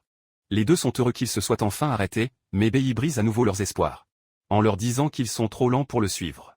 Il monte sur sa moto et s'en va, laissant les deux sous le choc. Dans sa vie passée, Spec a soudainement été diagnostiqué avec une maladie pulmonaire et est décédé peu de temps après. Bei veut que Spec reste en vie et en bonne santé, même s'ils ne deviennent pas amis. D'un autre côté, Spec croit que Bei est toujours la même personne, même s'il paraît maintenant froid. Au terrain d'entraînement des recrues de la nation de Shanghai. Deux hommes parlent d'une nouvelle recrue qui se montre très performante. La recrue a la même coupe de cheveux que le traître qui a trahi Bei et son équipe. Ce soir-là, quand Bei est rentré chez lui, il a dit à sa mère d'éviter de sortir seul. Il lui assure qu'il rentrera toujours tôt avec les courses. Bei est inquiet car il sait que l'environnement n'est pas entièrement sûr pour sa mère et qu'il doit lui offrir un meilleur endroit. À la prison de l'éveilleur, Ling Sheng est déjà en train de conclure un accord avec l'un des cuisiniers. Le lendemain, mardi, Bei a réussi à se familiariser avec le fonctionnement des mages, comprenant que la clé réside dans le temps d'incantation et le calcul de la puissance élémentaire requise. Alors qu'il pousse la salle d'entraînement à ses limites, ses amis ont du mal avec les courses de navette. L'entraînement continue le lendemain, et après cela, Speck et son ami demandent à Bei de se joindre à eux pour dîner. Comme prévu, il refuse catégoriquement, disant qu'il doit rentrer chez lui tôt. Cependant, il laisse à ses amis quelques conseils, leur révélant une technique secrète pour les archers. L'ami, qui est archer, se réjouit après avoir entendu le conseil. Jeudi, Speck se rend à la clinique, où le médecin lui dit qu'il a beaucoup de chances d'être venu. Le médecin l'informe qu'une tumeur parasitaire à croissance rapide se trouve dans ses poumons. Le médecin dit à Spex de programmer rapidement une opération dans un grand hôpital pour la faire retirer. Spex remercie le médecin et l'assure qu'il prendra rendez-vous. En partant, il se souvient que c'est Bei qui l'avait averti de ses poumons. Il se demande comment Bei savait qu'il y avait un problème, ce qui ajoute au mystère qui l'entoure. Juste à ce moment-là, il entend des gars parler de Hong. On a atteint le niveau 4 de la classe E, et il pense qu'il sera le meilleur participant à l'évaluation. Il s'avère que sa famille possède un labyrinthe privé, qu'on utilise pour monter de niveau dans le cadre de leur armée privée. C'est alors que le trio mentionne quelque chose qui attire l'attention de Speck. On prévoit de donner une leçon à Bei après l'école pour ce qui s'est passé le week-end dernier. Le trio raconte à quel point on est furieux et qu'il prévoit même de tuer Bei. On s'est armé d'une arme pour être plus dangereux. En entendant cela, Speck réalise que son ami court un grave danger. Inquiet, Speck passe à l'action. Décidant qu'aider Bei est la meilleure chose qu'il puisse faire. Il se précipite dans le couloir de l'école, pensant aux tours inutiles que Hong pourrait essayer. Speck craint que Hong n'ait rassemblé ses sbires pour aider à tabasser Bei. Il s'arrête soudainement, pensant à quel point il sera inutile même s'il essaie d'aider. Il veut faire marche arrière, mais il se souvient alors que Bei l'a aidé. Il considère Bei comme son frère et est prêt à se sacrifier pour le sauver. Speck se dirige vers l'armurerie de l'école et force la serrure pour entrer. Il est tiraillé à l'idée d'enfreindre les règles, mais il n'arrive pas à se sortir de la tête que Bei l'a sauvé. Il pousse la porte, prêt à mourir pour sauver son ami. Il examine les armes sur le râtelier et choisit une hache géante. Soudain, il entend la voix de Kui-in derrière lui qui lui demande pourquoi il s'introduit dans l'armurerie. Speck veut rester silencieux, mais Kui-in insiste, lui demandant ce qui ne va pas plus qu'il a l'air pressé. Speck hurle alors à Kui-in qu'il doit aller sauver la vie de Bei. Pendant ce temps, Bei a remarqué qu'il est suivi. Mais il atteint une ruelle avant de dire à celui qui le suit de se montrer. Hong sort alors, l'air menaçant avec une épée à la main. Il dit à Bei qu'il est là pour régler leur compte. Bei se retourne avec un visage pitoyable, demandant à Hong s'il pense avoir ce qu'il faut pour le vaincre. Hong répond qu'il est certain de pouvoir vaincre Bei. Il dit cela en se précipitant vers Bei avec sa compétence appelée accélération. On affirme qu'il s'est entraîné sans relâche depuis l'incident. En plus de l'accélération, on active une autre compétence pour apparaître derrière Bei. Juste avant qu'il ne puisse porter un coup, Bei se déplace très rapidement pour s'écarter. Dès qu'une ouverture se présente, il saisit Hong et le plaque au sol. On halète de douleur, réalisant que la puissance d'attaque de Bei est bien supérieure à la sienne. Il n'arrive pas à y croire, et Bei lui dit qu'il n'est pas le seul à s'être entraîné. Bei sort son poignard et le plante dans le sol à côté de la tête de Hong. Hong réalise enfin que Bei le dépasse largement en puissance et en force. Ils ont peut-être le même âge, mais Hong comprend que la figure menaçante devant lui est quelqu'un qu'il ne pourra jamais surpasser. On est choqué que Bei ait aussi augmenté de niveau et lui hurle dessus, lui demandant quel est son niveau. Il refuse d'y croire, demandant comment il a fait. On révèle qu'il s'est engagé dans un entraînement supplémentaire juste pour atteindre le niveau 4, ce qui a demandé beaucoup de travail acharné. Il n'arrive pas à croire que Bei soit toujours plus rapide. Bei sourit quand on mentionne à quel point il s'est entraîné dur. Bei lui demande simplement s'il est déjà mort auparavant. Un couteau sous la gorge, on dit à Bei de simplement le tuer ou le torturer. On pense que Bei l'a toujours méprisé, et Bei l'admet. Cependant, il assure à Hong qu'il ne le déteste pas tant que ça, en réalité. Bei est impressionné que Hong l'ait suivi et ne lui ait pas tendu d'embuscade, ni appelé ses amis pour l'attaquer en groupe. Bei comprend que Hong essayait juste de tester sa propre force. On hurle à Bei de le tuer maintenant, ou de risquer de mourir de ses mains plus tard. Il ne veut pas que Bei fasse semblant de pouvoir le percer à jour. Bei réfléchit à nouveau et dit à Hong qu'il retire ce qu'il a dit sur le fait de ne pas le détester tant que ça. Pendant ce temps, Speck et Kui-in sont arrivés mais se cachent et observent. Ils sont surpris de voir que Bei a géré la situation sans leur aide. Ils voient Bei assis sur Hong comme s'il n'était personne et Hong ne bouge même pas. Bei dit alors à Hong qu'il a une offre à lui faire. Il informe Hong qu'il existe un moyen pour lui de devenir plus fort, mais en échange, il doit faire quelque chose pour lui. Le lendemain, vendredi, c'est le jour de l'évaluation. Le professeur annonce aux élèves rassemblés qu'il est temps pour la simulation de combat. Il explique que même s'il s'agit d'une simulation, ils entreront dans un véritable labyrinthe. Bien que la majeure partie de la puissance du labyrinthe ait été scellée, il subsiste des dangers. Le professeur les exhorte à agir en fonction de leurs capacités, car il y a de nombreux monstres dangereux à l'intérieur. Pour assurer la sécurité des élèves, des lycéens ont été désignés pour les guider. Les aînés ne se battront pas, mais sont censés intervenir en cas de danger. Des équipes de 4 à 5 personnes seront formées, dirigées par un élève de terminale. Ils peuvent choisir entre les donjons de classe E et de classe F.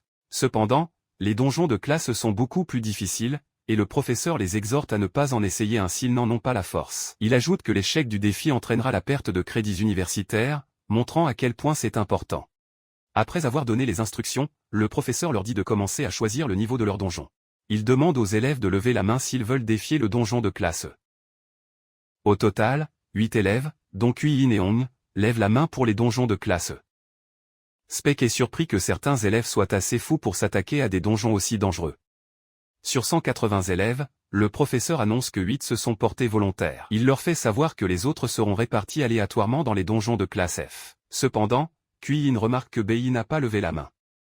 Juste à ce moment-là, Bei s'approche du professeur, disant qu'il aimerait défier le donjon de jade spirituel de classe D de l'école. Tout le monde est stupéfait lorsque Bei fait cette déclaration. Lorsque Bei a déclaré qu'il défierait le donjon de jade spirituel de classe D de l'école, un silence stupéfait a envahi la pièce. Son professeur le fixa, muet face à cette requête absurde.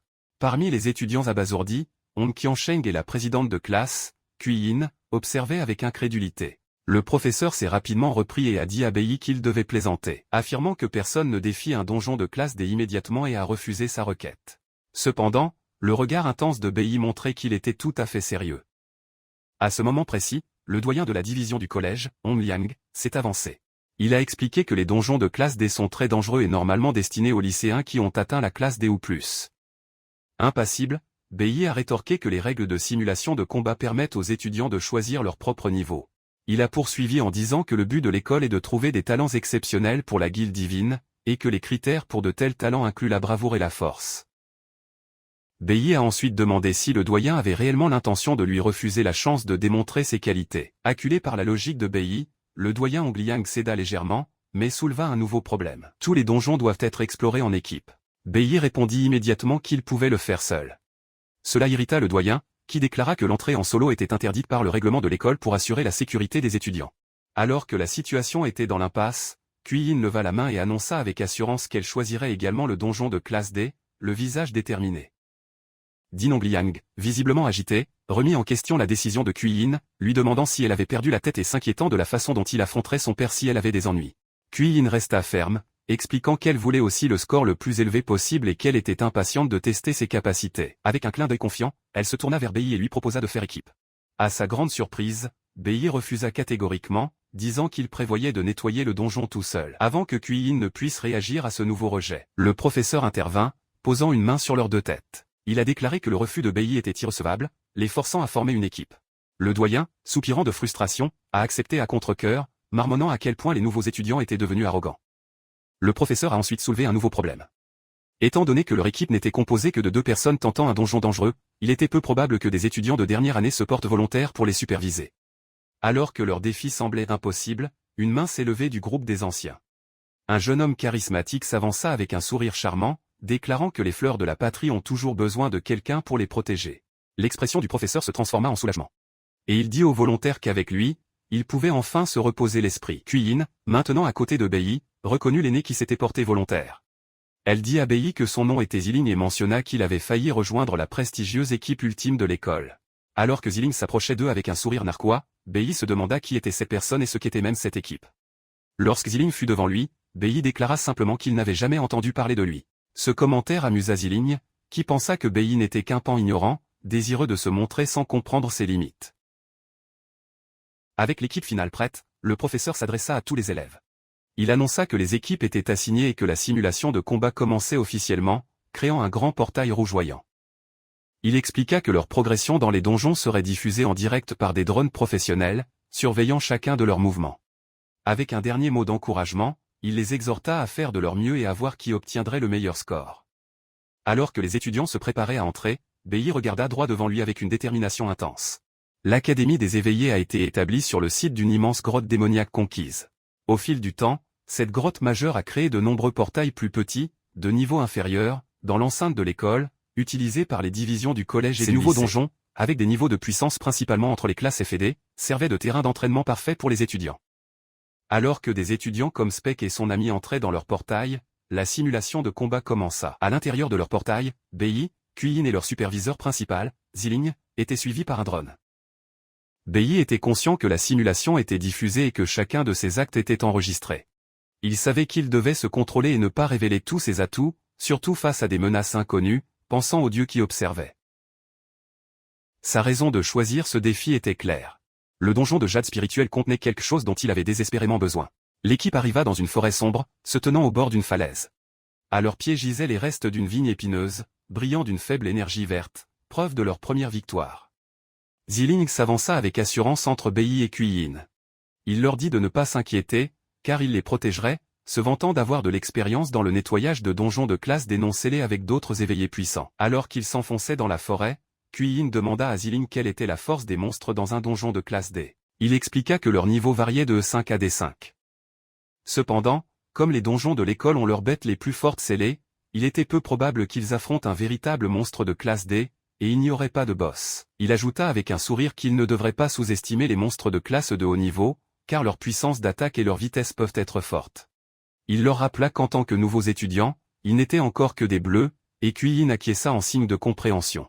Ziling s'est alors tourné vers Kuyin, lui promettant de trouver des monstres de bas niveau pour qu'il puisse farmer des points et l'assurant qu'il ne la laisserait pas se blesser. Alors qu'il parlait, il remarqua que Bei s'était éloigné, une étrange aura verte brillant autour de lui. Ziling s'arrêta, perplexe face à l'action de Bei. Il l'appela, avertissant Bei de ne pas courir si loin au cas où il mettrait un monstre en colère. Bei s'arrêta et se retourna, disant brutalement à Ziling qu'il était trop bruyant, ce qui laissa l'aîné sans voix. Avec un sourire confiant et des yeux brillants, Bei dit à Ziling de rester en arrière, car son aide ne serait pas nécessaire. Ziling et Kuyin ne pouvaient que regarder Bei continuer, prenant la tête. La vue s'est déplacée vers la caméra de diffusion en direct, montrant le trio alors que la diffusion officielle de la simulation de combat de cette année commençait.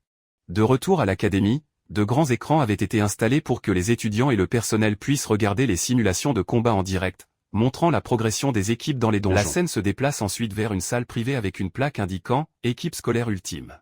À l'intérieur, un jeune homme aux cheveux verts, le vice-capitaine de l'équipe, était au téléphone. Il a exhorté la personne qu'il appelait capitaine à regarder la diffusion, mentionnant que c'était intéressant cette année. Avec un sourire narquois, il a souligné qu'un étudiant de première année avait choisi de défier un donjon de classe D. Une voix de femme a répondu, son visage caché dans l'ombre, demandant quelle profession l'étudiant avait éveillé. Le vice-capitaine a expliqué que c'était la partie la plus fascinante. L'étudiant était un guerrier nucléaire, l'une des pires professions disponibles. Intrigué par cette confiance imprudente, la mystérieuse capitaine a déclaré qu'elle voulait regarder et voir ce qui donnait à cet étudiant une telle audace. L'histoire se déplace pour montrer les autres équipes d'étudiants face à leurs propres défis. Dans un donjon scellé de classe F, Spec paniquait. Criant au monstre de rester à l'écart tout en agitant un tambourin, son équipe combattait des chauves-souris de flammes de classe F et des chauves-souris féroces, ses coéquipiers au corps à corps tandis qu'il assurait le soutien depuis l'arrière. Un étudiant senior supervisant son équipe lui a dit de ne pas être si tendu, lui rappelant que son rôle était de fournir des buffs à distance de sécurité. Specs, cependant, était toujours terrifié, s'exclamant à quel point même les monstres de classe F de niveau le plus bas étaient effrayants. Pendant ce temps, dans un donjon scellé de classe E, la menace était plus grande. Les équipes affrontaient des meutes de crocs féroces, des bêtes ressemblant à des loups crépitants d'énergie élémentaire. L'équipe de Hong Qinsheng était en difficulté, avec plusieurs membres blessés au sol. Un guérisseur soignait l'un des blessés, lui demandant s'il allait bien. Voyant son équipe en difficulté, un homme déterminé déclara que s'il ne pouvait pas y faire face, il affronterait lui-même les bêtes. Alimenté par sa rivalité, il chargea un croc féroce, criant qu'il surpasserait absolument Bei. Une fenêtre d'état rouge est apparue lorsqu'il a frappé, montrant une compétence qui augmentait sa force, son taux de coup critique et son vol de vie, le poussant à ses limites. La scène revient au donjon scellé de classe D où Bei venait de déclencher une puissante attaque, une entaille d'énergie verte fend dans l'air. Il se tenait calmement, entouré des cadavres ensanglantés de plusieurs bêtes féroces. Les notifications du système confirmaient ses éliminations, chaque monstre de classe lui accordant 30 points d'expérience. Ses coéquipiers, Ziling et Qiyin, regardaient de loin avec incrédulité. Leur superviseur balbutiait en demandant comment Bei avait pu faire une chose pareille. Avant qu'ils ne puissent répondre, une nouvelle menace apparut, deux monstrueuses araignées à plusieurs yeux rampant vers eux. Impassible, Bei expliqua simplement à Kuei-in que les monstres ici étaient scellés et n'avaient que la moitié de leur puissance, ce qui expliquait pourquoi ils n'étaient pas trop difficiles à gérer. Kuei-in, toujours émerveillé en le regardant manier la grande lame du coffre-fort de son père, rétorqua que même à moitié de leur force, elle avait combattu de nombreux adversaires à la fois. Elle admit qu'elle était encore loin d'atteindre son niveau. Alors qu'il se tournait pour faire face au prochain défi, Bei lui dit qu'il était inutile de se comparer aux autres. Avec une expression calme et concentrée, il lui conseilla de se concentrer sur son propre perfectionnement. Amusé par les paroles directes de Bei, Kuei-in sourit vivement, serrant son grimoire en déclarant qu'elle ferait de son mieux. Ziling, cependant, observait de côté avec un froncement de sourcils, fulminant que ce jeune arrogant lui volait la vedette. Il fit un pas en avant, essayant de réaffirmer son autorité en rappelant à Bei qu'il s'agissait d'un donjon de classe D et qu'il ne devait pas devenir trop confiant. Tapant les cheveux de Bei avec condescendance, Ziling reconnut que sa performance était bonne pour une première fois, mais l'avertit que ce donjon avait 3 cavernes et ne serait pas si facile. Il commença à donner des conseils tactiques, ordonnant à Kuei-in de s'occuper des monstres venant de la droite. Sans hésitation, Bei l'interrompit, déclarant qu'il prendrait le côté gauche, laissant Xiling déconcerté et ignoré. L'équipe se tenait maintenant dans une grande caverne jonchée des corps de bêtes vaincues. Devant eux, le chemin se divisait en 2 tunnels, et à l'extrémité de la caverne, un seau magique rougeoyant et massif pulsait. Alors que Bei l'ignorait et s'adressait directement à Kuei-in. La frustration de Ziling grandissait. Bei demanda à Kuei-in si elle pouvait gérer seule les monstres de bas niveau sur le chemin de droite. Mise à l'écart. Ziling ne pouvait qu'observer, pensant à quel point cette cadette était irrespectueuse. Bei expliqua à Kuei-in que le but de la simulation était de tester leurs capacités individuelles, et qu'elle devait prouver sa propre force. Il lui posa ensuite une question simple. Ne voulait-elle pas obtenir un bon score? C'était toute la motivation dont Kuei-in avait besoin. Son expression devint ferme lorsqu'elle déclara qu'elle comprenait et qu'elle pouvait le faire. Le plan établi, Bei emprunta seul le chemin de gauche, tandis que Kuei-in et Xiling prirent celui de droite. Observant le dos de Bei s'éloigner, le visage de Xiling se tordit de rage. Marmonnant une malédiction, il décida que si Bei ne voulait pas apprendre la manière douce, il faudrait lui donner une leçon à la dure. Dans un éclair de lumière dorée, il invoqua un arc lumineux, ses intentions devenant clairement malveillantes. De retour dans la salle de visionnage, les professeurs et les élèves regardaient avec émerveillement le flux en direct de Bei. Des captures d'écran des images du drone le montraient terrassant à lui seul des hordes de monstres de classe E. Un spectateur s'exclama qu'il était incroyable le nombre de bêtes que Bei avait déjà vaincues. Un professeur demanda quel était son niveau actuel, et un autre répondit que son rapport officiel le classait toujours comme 1, bien que son niveau réel ne soit pas clair. Le groupe supposa qu'il devait être au moins E3, voire même E4 maintenant. Pendant ce temps, Bei affrontait les araignées géantes qui se dressaient sur son chemin. Le professeur qui avait supervisé la cérémonie d'éveil expliquait à ses collègues que la décision de Bei d'envoyer Kuei-in à droite n'était pas aléatoire. Il avait intelligemment observé les correspondances élémentaires, envoyant l'utilisatrice de l'élément floral, Kuei-in, affronter les monstres de l'élément stellaire, lui donnant un avantage naturel. Le professeur louait les décisions intelligentes et la conscience tactique impressionnante de Bei, même pendant un test sous haute pression. Se souvenant de la promesse de Bei de ne pas le décevoir, le professeur sourit avec fierté, réalisant que le garçon ne se vantait pas. Il regarda l'écran avec intérêt, se demandant ce que son élève allait faire d'autre. La scène confirma ensuite l'analyse du professeur du point de vue de Bei. Il avait en effet remarqué plus tôt que les bêtes de type stellaire venaient principalement de la grotte de droite. Sachant qu'elles étaient également d'un niveau inférieur, c'était le défi parfait pour Kuei-in, qui avait l'avantage élémentaire. Suivant son chemin, Kuei-in se retrouva face à un monstre massif ressemblant à un scarabée avec des marques violettes lumineuses. La créature se rua sur elle avec férocité. Réagissant rapidement, elle frappa le sol de sa main et lança un sort en criant « Mur de vigne ». D'épaisses vignes épineuses jaillirent de la terre, enveloppant le monstre et le retenant. Malgré la réussite du sort, le visage de Kuei-in exprimait un grand effort et une détermination sans faille alors qu'elle préparait sa prochaine attaque, réclamant une autre vague. Avec un autre cri féroce, Kuei-in ordonna aux vignes épineuses de se resserrer. Elles écrasèrent l'énorme monstre scarabée, brisant sa carapace, faisant couler le sang et infligeant un effet de poison mortel. La créature tomba, vaincue. Une notification du système confirma sa victoire sur le Starbug de classe E et lui attribua 30 points d'expérience. Kuei-in serra le poing en signe de triomphe, son visage illuminé de fierté en s'exclamant qu'elle l'avait encore fait. Depuis l'entrée de son propre chemin, Bei observait sa progression. Il remarqua que les mages, même au niveau E, possédaient déjà leurs compétences de classe de base. Dans le cas de Kuei-in, il s'agissait de la capacité à créer un mur empoisonné à l'aide de plantes. Une compétence connue sous le nom de mur de vigne, Bei était sincèrement impressionné. Pour sa première fois dans un donjon, elle était très calme face à des monstres plus forts qu'elle. Elle avait également le sens tactique d'utiliser sa compétence de mur non seulement pour la défense, mais aussi pour piéger le monstre et créer une zone de mise à mort plus petite. Il en conclut qu'elle avait définitivement un talent naturel pour le combat. Après s'être assuré que Baekhui pouvait gérer sa partie, Bei concentra toute son attention sur l'imposant seau rougeoyant au fond de sa caverne. Des flammes de 5 éléments différents y vacillaient, et il en déduisit que les monstres scellés de classe D du donjon devaient en être à l'origine. Avec Kuei-in s'occupant des bêtes sur son chemin, il était libre de se concentrer sur son propre objectif, plus dangereux. Alors qu'il s'approchait du seau, Bei réfléchit à sa stratégie. Il était convaincu qu'il pouvait obtenir un score élevé tout en cachant sa véritable force, même avec les drones diffusant chacun de ses mouvements. Cependant, il devait planifier soigneusement sa prochaine étape, surtout avec un seau aussi puissant devant lui. Pendant ce temps, observant depuis l'entrée du chemin de Kuei-in, Ziling était furieux. Il n'en revenait pas du culot de ces jeunes qui ignoraient complètement son autorité. Décidant que s'ils étaient si confiants, il allait leur montrer un vrai défi, ses yeux se posèrent sur le seau magique dans la caverne principale. En un instant, il apparut derrière Kuei-in. Tirant son arc doré, il ne visa pas un monstre, mais le sol devant elle. Avec un sourire malicieux, il déclara qu'il devrait essayer ça et libéra une flèche de lumière éclatante. La flèche frappa la terre avec une force explosive, manquant de peu Kuei-in mais creusant un trou profond et sombre dans le sol. Kuei-in se retourna, confuse par cette attaque soudaine. Xiling, feignant l'innocence, demanda nonchalamment pourquoi elle avait esquivé, prétendant qu'il essayait juste de l'aider en ajoutant un buff. Mais du nouveau trou, un grognement menaçant résonna, et la forme lumineuse d'une créature massive émergea. Avant que Kuei-in ne puisse réagir, un lion féroce à 2 têtes bondit du gouffre, chargeant sur elle à une vitesse terrifiante. Une fenêtre système identifia la bête comme un lion violent à 2 têtes de niveau 11, de classe D. L'apparition soudaine d'un monstre aussi puissant et décellé laissa Kuei-in figé de terreur. Sentant la soudaine montée d'énergie démoniaque puissante, Bei se retourna immédiatement, son attention attirée par le bruit sur le chemin de Kuei-in. Le lion à 2 têtes, maintenant complètement sorti, rugit alors que son corps s'embrasait. Réagissant par instinct, Kuei-in lança ses mains en avant, essayant désespérément de retenir la bête avec ses vignes épineuses. Cependant, le feu intense du lion était trop puissant, brûlant et brisant facilement les vignes. Son chemin dégagé, la bête se jeta, ses mâchoires massives grandes ouvertes et prêtes à la dévorer. Figé de terreur, Kuei-in ne pouvait que penser que c'était fini. D'une distance sûre, Ziling regardait avec un sourire cruel, tirant à nouveau son arc comme pour ajouter au chaos.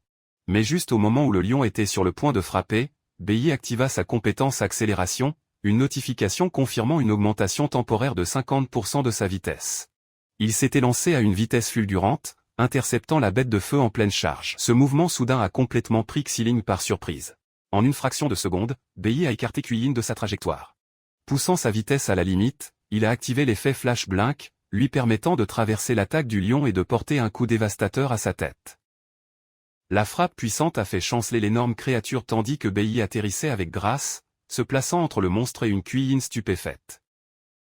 Maintenant en position défensive avec sa grande lame, Bei fut surpris par l'incroyable vitesse du monstre de classe D, réalisant que ce serait un combat difficile. Xiling observait le chaos avec un rictus satisfait, persuadé de connaître ce donjon comme sa poche. Il savait que, bien que la plupart des monstres de classe D soient scellés, il y avait toujours un lion à 2 têtes qui s'échappait et se reproduisait. Il se rengorgeait intérieurement, convaincu que, peu importe l'arrogance de ces bleus, il n'avait aucune chance contre un véritable monstre de classe D.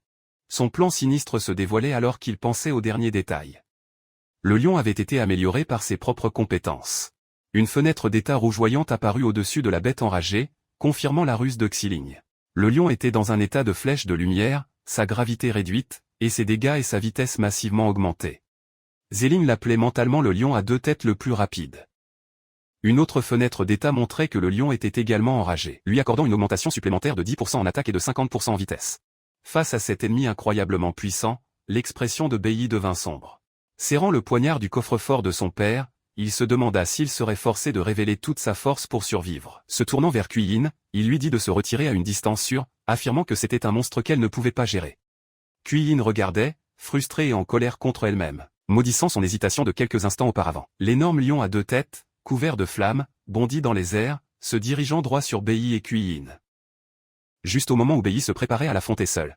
Kuei-in, le visage plein d'une détermination farouche, avança sa main et lança son sort. Mur de vigne.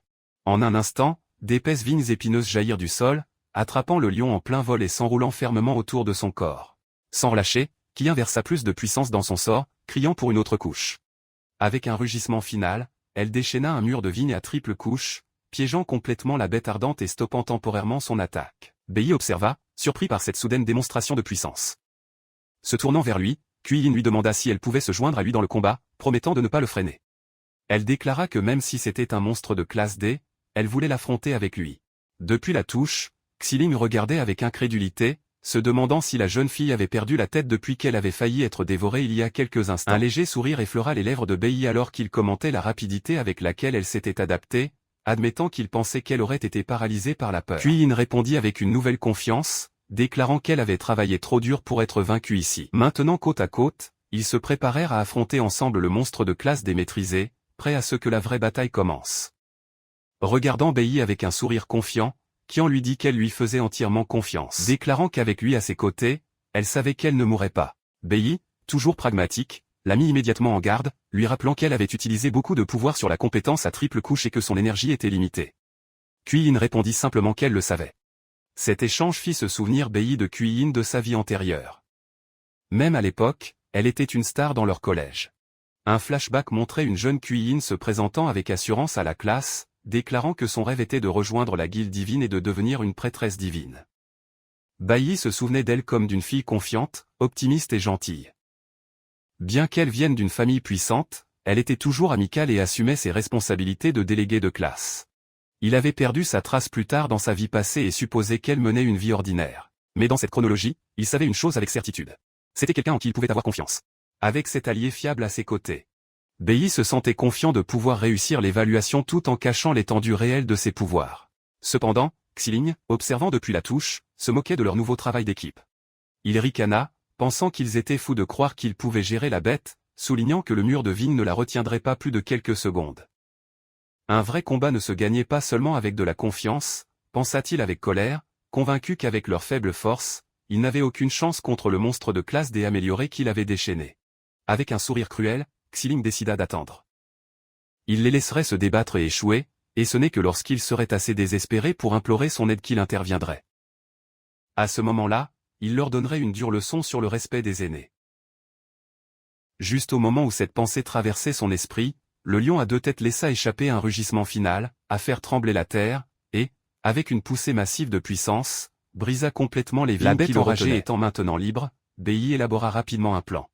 Il dit à Kui-in qu'il attirait le lion, l'identifiant comme étant de type nucléaire, et lui dit de guetter le moment idéal pour frapper. Kui-in comprit immédiatement.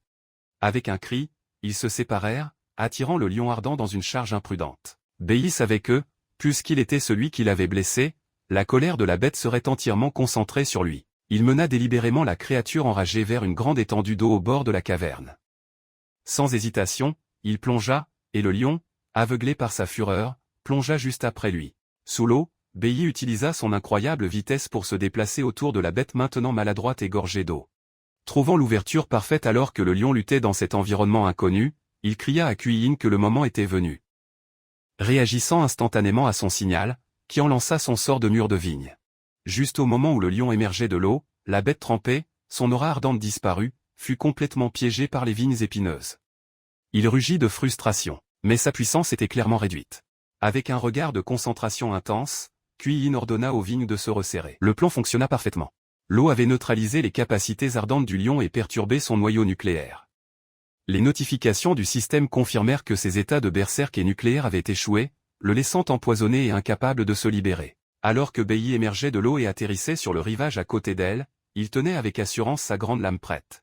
Il déclara que la bête ne pouvait plus s'échapper, et qu'il était temps pour eux de mettre fin au test et de réclamer le score le plus élevé. Depuis sa cachette, Xiling observait la scène, le visage incrédule. Il ne comprenait pas comment une simple couche de liane avait piégé le puissant lion, surtout qu'il aurait lui-même lutté contre la bête, et qu'il avait même renforcé sa puissance. Il ne pouvait que fixer la scène et pester de frustration. Pendant ce temps, dans la salle de visionnage, les professeurs et le personnel analysaient la brillante stratégie. Un instructeur expliquait la logique simple. Attirer le lion de type nucléaire dans l'eau annulait ses compétences de base tout en renforçant les capacités de type floral de Kui-in. Le professeur de Bei le félicita pour ses excellentes réactions et son leadership. Notant comment il avait utilisé des contres élémentaires basiques et le travail d'équipe pour vaincre un monstre bien plus puissant. Le personnel conclut que la première place était désormais décidée. Seul le coup de grâce restait à porter. Il discutait avec enthousiasme qu'une fois les images soumises à la guilde, Bei avait une réelle chance d'obtenir le score le plus élevé de l'histoire de l'académie. Mais au moment où ils attendaient le coup final, le flux en direct s'est soudainement coupé. Les spectateurs étaient perplexes, se demandant pourquoi la diffusion s'arrêterait à un moment aussi crucial. De retour dans le donjon, la raison était claire. Le drone d'enregistrement gisait brisé et fumant sur le sol. Xiling se tenait à proximité, un sourire cruel sur son visage et un arc d'énergie incandescent à la main. Il pensait que sans preuve vidéo, BI pouvait oublier d'obtenir le score le plus élevé. La menace éliminée, une notification du système confirma leur victoire sur la bête de classe D de niveau 11, leur attribuant 100 points d'expérience. BI complimenta Kuei-in, lui disant que c'était grâce à ses capacités. Elle répondit modestement qu'elle n'avait réussi que parce qu'elle avait suivi ses instructions. Cependant, BI la corrigea, expliquant que c'était son entraînement acharné qui avait développé une résistance élémentaire suffisante pour lui permettre d'utiliser une seule compétence avec autant de puissance. Kuei-in le regarda, perplexe, répétant « résistance élémentaire », comme si elle l'entendait pour la première fois. À ce moment précis, un Xiling mécontent sortit de sa cachette. Il leur dit avec condescendance que maintenant que le boss était vaincu, ils pouvaient garder leur bavardage pour l'extérieur. BI et Kuei-in se tournèrent simplement vers lui avec des regards froids et peu impressionnés. Xiling leur a dit qu'il en avait assez des manigances de leur superviseur. BI a froidement confronté Xiling, lui demandant s'il était conscient du grave danger auquel il les exposait en lâchant un monstre de classe D amélioré sur de nouveaux étudiants. Xiling, se détournant, a tenté de se défausser de la responsabilité, affirmant qu'il avait l'intention de booster Kiin, mais qu'elle avait esquivé. BI l'a immédiatement interrompu, déclarant que ses compétences devaient être pathétiques s'il n'était même pas capable de viser correctement. Avec un regard perçant, BI a remis en question la façon dont il pouvait se prétendre archer avec une visée aussi mauvaise. Kuei-in, maintenant tout aussi en colère, s'est jointe à la conversation, remarquant qu'il n'était pas étonnant qu'il n'ait pas pu intégrer l'équipe ultime de l'école. Fou de rage face à leurs insultes, Xiling se retourna d'un coup. Son arc d'énergie flamboyant tandis qu'il demandait ce qu'il venait de dire. Sans broncher, BI s'avança devant Kuei-in, prêt à bloquer toute attaque. Submergé par leur défi, la colère de Xiling sembla se dégonfler en ressentiment. Il baissa lentement la main, murmurant que la route à venir était longue.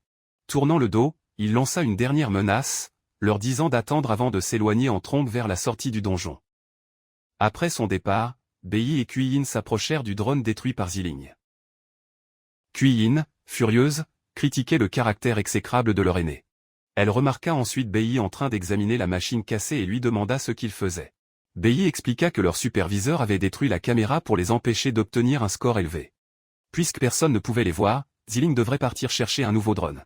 BI souligna ensuite que tous les autres étaient loin dans leur propre donjon, ce qui leur laissait beaucoup de temps. Avec un petit sourire calculateur, BI remarqua que Xiling leur avait en fait rendu service. Il avait maintenant l'occasion parfaite de faire le reste des choses qu'il avait prévues. Kuei-in ne pouvait que le regarder avec une confusion grandissante, lui demandant ce qu'il voulait dire et ce qu'il prévoyait de faire. BI ramena Kuei-in vers la caverne centrale, s'arrêtant devant l'imposance au rouge palpitant qui retenait les monstres les plus puissants du donjon. Se tournant vers elle, il lui demanda si elle pouvait promettre de garder secret ce qui allait se passer, ajoutant avec un sourire que personne ne la croirait de toute façon. Kuei-in, confuse et alarmée, balbutia en demandant ce qu'il prévoyait. La scène revint alors à la confrontation dans la ruelle entre BI et Hong Qianxing. Le marché de BI fut révélé. En échange de l'aider à devenir plus fort, Hong devait lui donner la pierre de démon de décèlement que son oncle, le doyen, possédait. De retour dans le présent, BI tenait cette pierre même, un cristal scintillant avec des runes lumineuses. Il révéla alors son véritable objectif audacieux. Il allait utiliser la pierre pour déceler complètement le donjon de jade spirituel. Il plaça le cristal sur l'autel central, et une énergie rouge foncée puissante commença immédiatement à tourbillonner autour de lui. Kuei-in paniqua, criant qu'il ne pouvait pas faire ça. Elle lui rappela que c'était un donjon de classe D, et que s'il brisait le sceau, tous les monstres de haut niveau seraient libérés en même temps. Alors que l'énergie sombre s'intensifiait, menaçant de briser le sceau, BI lui dit calmement de ne pas s'inquiéter, expliquant que le pouvoir des monstres serait toujours partiellement supprimé par l'énergie restante du sceau. Kuei-in n'était pas convaincu, arguant que même ainsi, il était impossible pour eux deux de gérer autant de monstres de classe D. Il n'aura pas besoin de 2 personnes, déclara BI calmement. Alors qu'il parlait, un bracelet de fil rouge à son poignet commença à briller, et une puissante aura de feu se dégagea autour de lui. Kuei-in ne pouvait que fixer, balbutiant sous le choc absolu en assistant à l'impossible. BI se tenait devant elle. Non plus un guerrier, mais un mage, tenant un bâton lumineux et entouré d'énergie magique. Les yeux de Kuei-in s'écarquillèrent alors qu'elle criait, demandant comment il pouvait être un mage. Alors qu'une puissante aura rouge l'entoure, BI dit à une Kuei-in surprise de rester près de la sortie pour sa sécurité. Instantanément, les chaînes magiques retenant les bêtes se brisent avec un grand fracas, et 3 lions féroces couverts de flammes se libèrent et chargent vers eux. Terrifié, Kuei-in crie à BI de faire attention, tendant une main comme pour le protéger.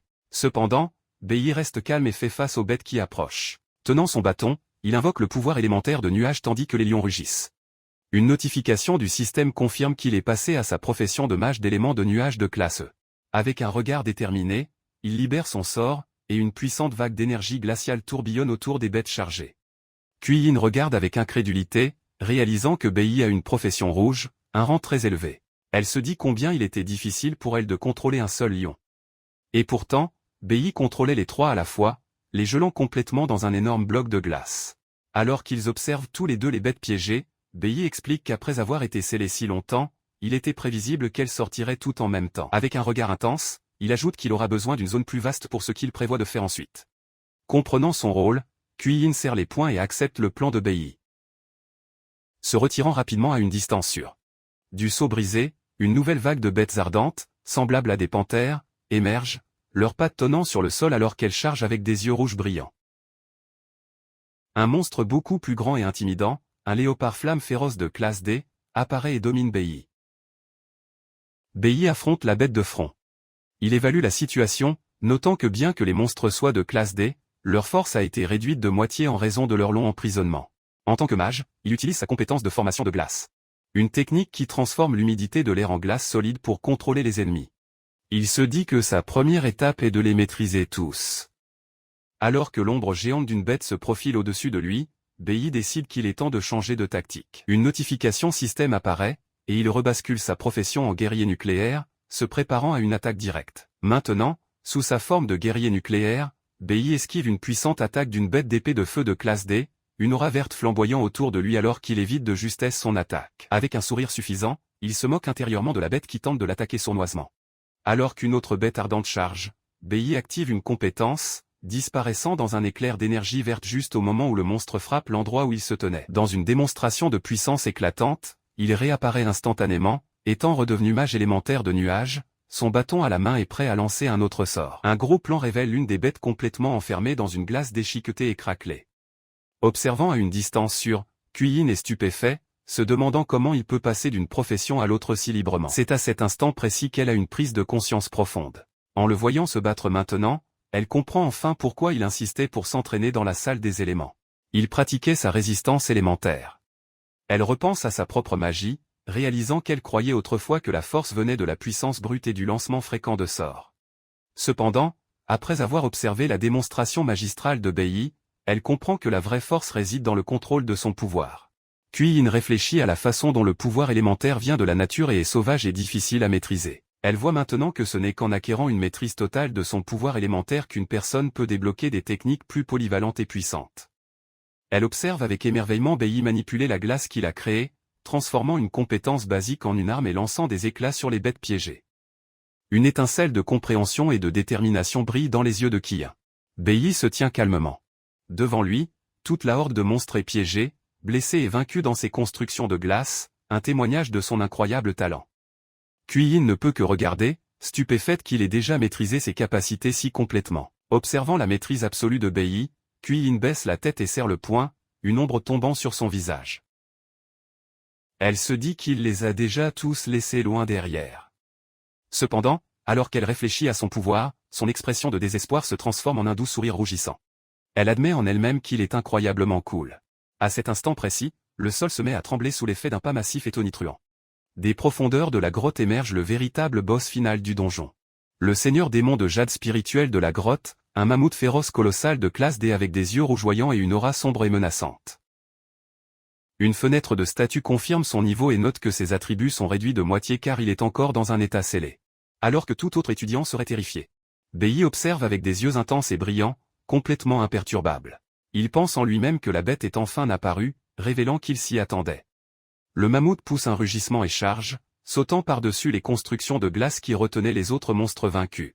En réponse, Bei est entouré d'un tourbillon d'énergie verte alors qu'il revient à sa classe de guerrier nucléaire. Il déclare intérieurement que ce dont il a besoin se trouve sur cette bête. Il reste sur ses gardes, prêt pour une confrontation finale alors que la créature massive fonce sur lui. Dans une démonstration stupéfiante de vitesse et de puissance, Bei saute dans les airs et porte un coup précis et puissant à un point vital sur le front du mammouth, infligeant un coup critique qui fait couler le sang. Bei enfonce son poignard verdoyant profondément dans la peau coriace du mammouth, faisant couler le sang avec sa frappe puissante. Il atterrit gracieusement alors que la bête colossale recule, saignant maintenant de plusieurs blessures. Avec une expression sombre et du sang sur son visage, Bailly note intérieurement que ce mammouth scellé de niveau 15 est plus faible que le boss singe de niveau 10 qu'il a combattu auparavant. Rugissant de douleur, le mammouth blessé agite sa tête massive et charge Bailly dans une fureur aveugle, son piétinement puissant fissurant le sol sous lui. Sans se laisser décourager, Bailly se déplace avec une vitesse incroyable, déclenchant une série d'attaques implacables et infligeant de nombreux coups critiques aux points vitaux de la bête. Submergé par l'assaut, le mammouth finit par trébucher, son corps massif commençant à s'effondrer. Sentant la victoire, une nouvelle puissance s'éveille en Bailly. Son œil commence à briller d'une lumière dorée éclatante, et il est soudainement entouré d'une puissante aura de feu. Tenant son poignard prêt, il se prépare à lancer une attaque finale dévastatrice. Activant son titre, seul contre 100, Bailly déclenche sa compétence ultime, Sanctuaire. Une vague massive et horizontale d'énergie dorée jaillit de lui. Balayant la caverne et engloutissant le mammouth et tous les autres monstres sur son passage, le mammouth colossal ne peut que rugir de terreur alors que la puissance écrasante le submerge. L'attaque est si puissante qu'elle ne frappe pas seulement le boss final, mais détruit également les autres bêtes encore piégées dans les constructions de glace de Bailly, les tuant instantanément. Un déluge de notifications système apparaît, confirmant la défaite de plusieurs monstres de classe D, lions à 2 têtes, léopards de flammes féroces et bêtes d'épée de feu, lui attribuant des centaines de points d'expérience pour chaque élimination. Les notifications finales confirment la défaite du mammouth féroce de classe D de niveau 15, ce qui lui accorde un énorme millier de points d'expérience. Il récupère également des matériaux précieux, notamment des os de bêtes enflammées et un matériau de haute qualité appelé la dent de jade, utilisé pour forger des armes nucléaires de classe. Debout dans le donjon maintenant dégagé, Bailly tient un croissant d'énergie dorée pure dans sa main. Son écran de statut personnel s'affiche, montrant une augmentation significative de l'expérience dans ses barres élémentaires de fleurs, de nuages, nucléaires et stellaires. Son objectif semblant atteint, il rejette nonchalamment l'énergie dorée d'un revers de la main et se tourne pour partir. Alors qu'il s'éloigne, il baisse les yeux et aperçoit un objet particulier laissé là où le corps du mammouth a disparu, une pierre rose en forme de yin-yang. Une notification du système identifie l'objet comme la pierre de jade réactive, une paire de pierres de jade dotée d'une fonction spéciale. Fixant l'objet précieux, Bailly se dit qu'il l'a enfin obtenu, révélant que c'était son véritable objectif en décellant le donjon depuis le début. Après sa victoire, Bailly est couvert de récompenses. Des notifications du système confirment son augmentation massive de puissance. Sa classe de guerrier nucléaire est maintenant de niveau 13 de classe D, et sa classe de mage élémentaire de nuage a atteint le niveau 11 de classe D. Tout en examinant ses nouvelles statistiques et en tenant la pierre de jade réactive, il note avec satisfaction que même sa profession de mage a progressé. Son titre d'1 contre 100 a également évolué en armée d'un seul homme, qui accorde désormais un bonus de 20% à tous les attributs et un effet de vol de vie de 10% lorsqu'il combat seul. Pendant ce temps, Kuei-in traverse silencieusement la caverne remplie des corps de monstres vaincus. Encore sous le choc de l'incroyable pouvoir dont elle vient d'être témoin, Bailly s'approche d'elle et l'appelle par son nom. Avec une expression grave, il lui rappelle sa promesse de garder secret ce qu'elle a vu. Surprise, Kuei-in ne peut que dire « hein », alors qu'une notification apparaît, indiquant qu'elle a également gagné un niveau, atteignant le niveau 7 de la classe dans sa profession de mage élémentaire de la fleur. De retour à l'académie, l'énorme pic d'énergie provenant du seau brisé a semé la panique parmi le personnel. Les professeurs, y compris le professeur principal de Bailly, sont vus courant frénétiquement dans les couloirs. Le professeur s'exclame qu'ils n'ont jamais détecté un pic d'énergie aussi important auparavant. Alors qu'il se précipite vers l'entrée du donjon, il croise Xiling, qui se promène calmement. Le professeur le confronte, exigeant de savoir pourquoi il n'est pas à l'intérieur pour protéger les jeunes élèves. Avant que Xiling ne puisse répondre, le professeur crie que le seau a été brisé et qu'ils n'ont pas le temps de parler. Lui et les autres membres du personnel dépassent un Xiling choqué, se dépêchant de gérer la crise. Laissé seul dans le couloir, le choc fin de Xiling se transforme en un sourire tordu et malveillant. Il commence à rire, pensant que le retour de bâton est arrivé beaucoup plus vite qu'il ne l'avait prévu. Les professeurs ont fait irruption dans la caverne du donjon, criant frénétiquement les noms de Bailly et Kuei-in. Ils s'arrêtent net en trouvant les deux étudiants debout, parfaitement sains et saufs. Le professeur principal ne peut que balbutier, confus. Bailly le salue calmement, lui demandant pourquoi ils sont venus. Le professeur, déconcerté, regarde au-delà d'eux le seau principal au fond de la caverne, qui est complètement intact. Il se demande à voix haute si l'équipement de surveillance a signalé une erreur, soulagé que les étudiants soient en sécurité. La scène se déplace ensuite au vendredi 29 mai.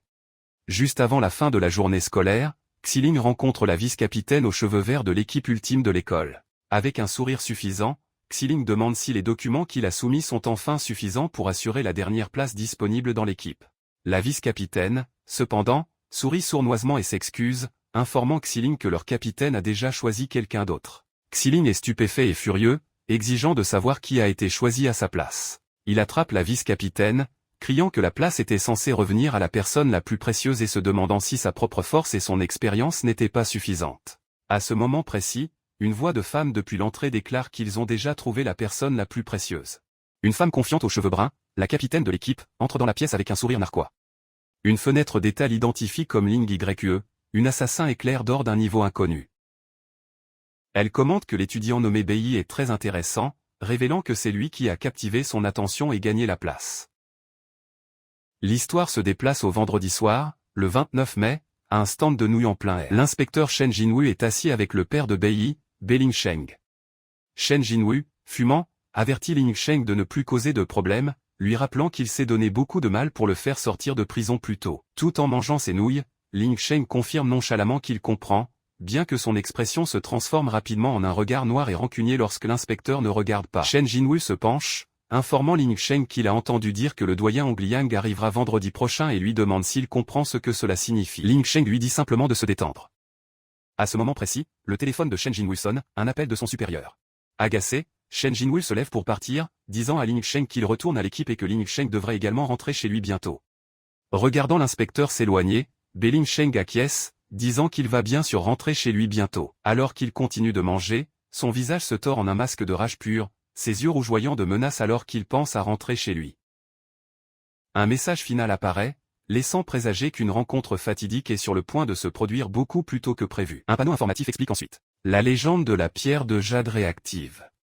Il raconte l'histoire du maître du féroce mammouth, qui tomba amoureux d'une jeune fille et créa la pierre de jade magique, capable de téléportation, comme cadeau pour elle. Cependant, il tomba bientôt amoureux d'une autre jeune fille et rejeta cruellement à la fois la jeune fille originale et la pierre de jade, l'abandonnant dans le donjon.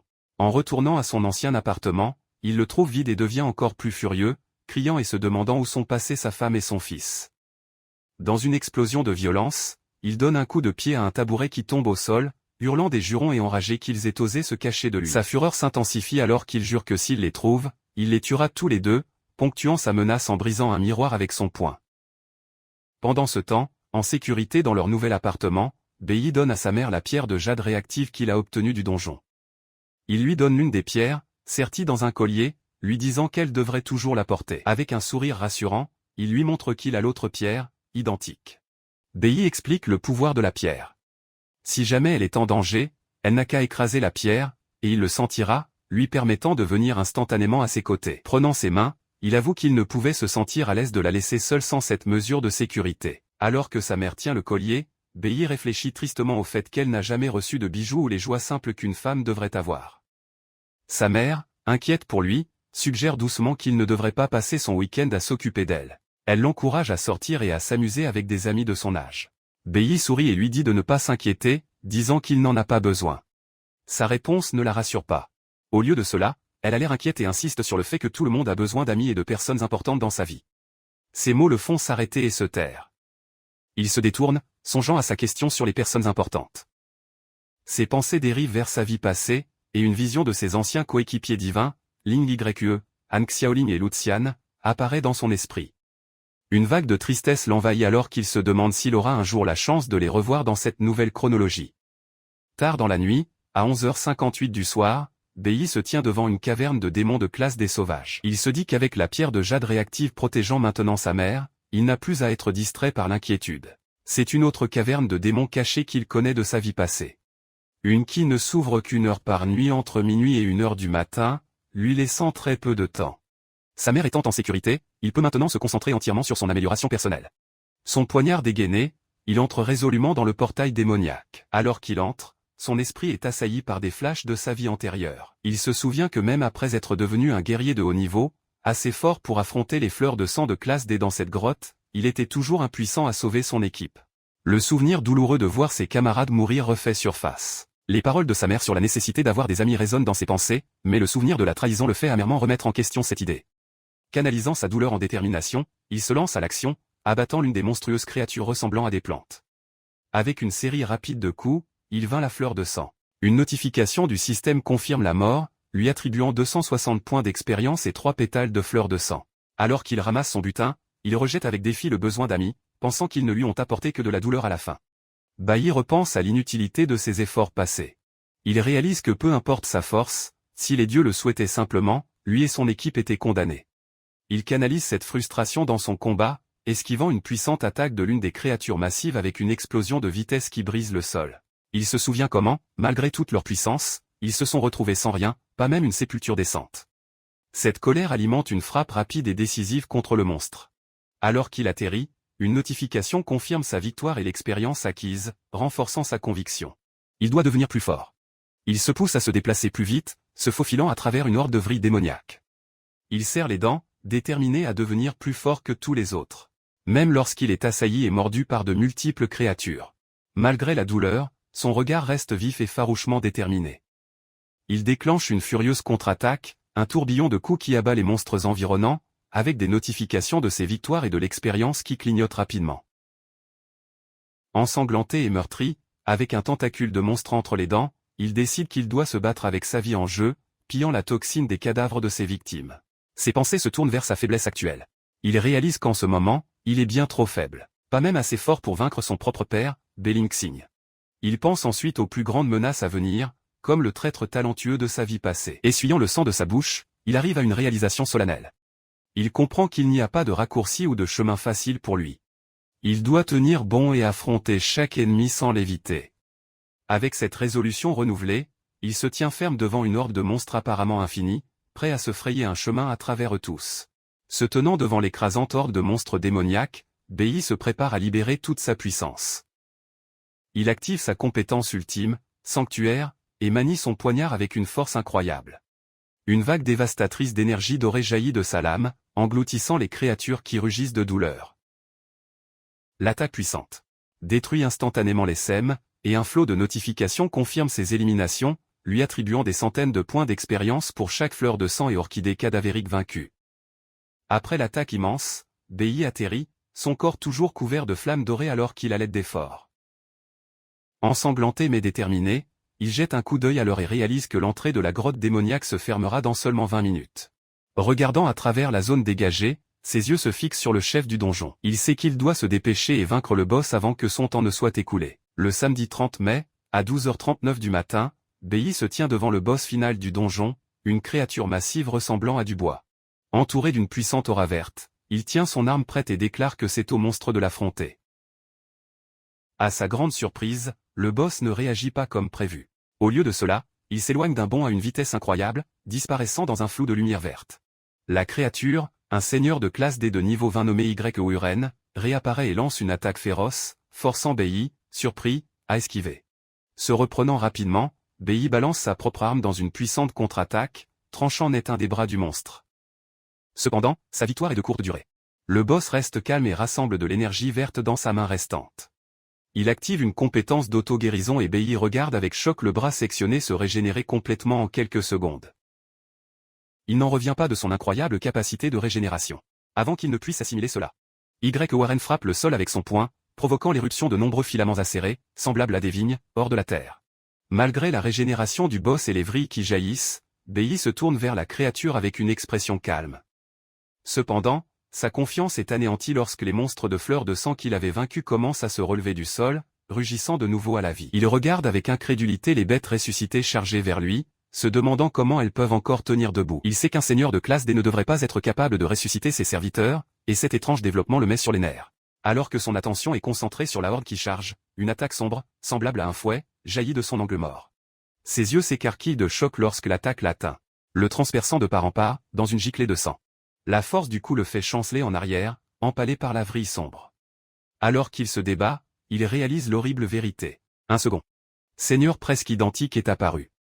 Une notification du système identifie ce nouveau monstre comme Chi-Uren, le frère jumeau de Y-Uren, un autre seigneur de classe D de niveau 20. Bailly serre les dents de douleur, réalisant qu'il affronte deux boss à la fois.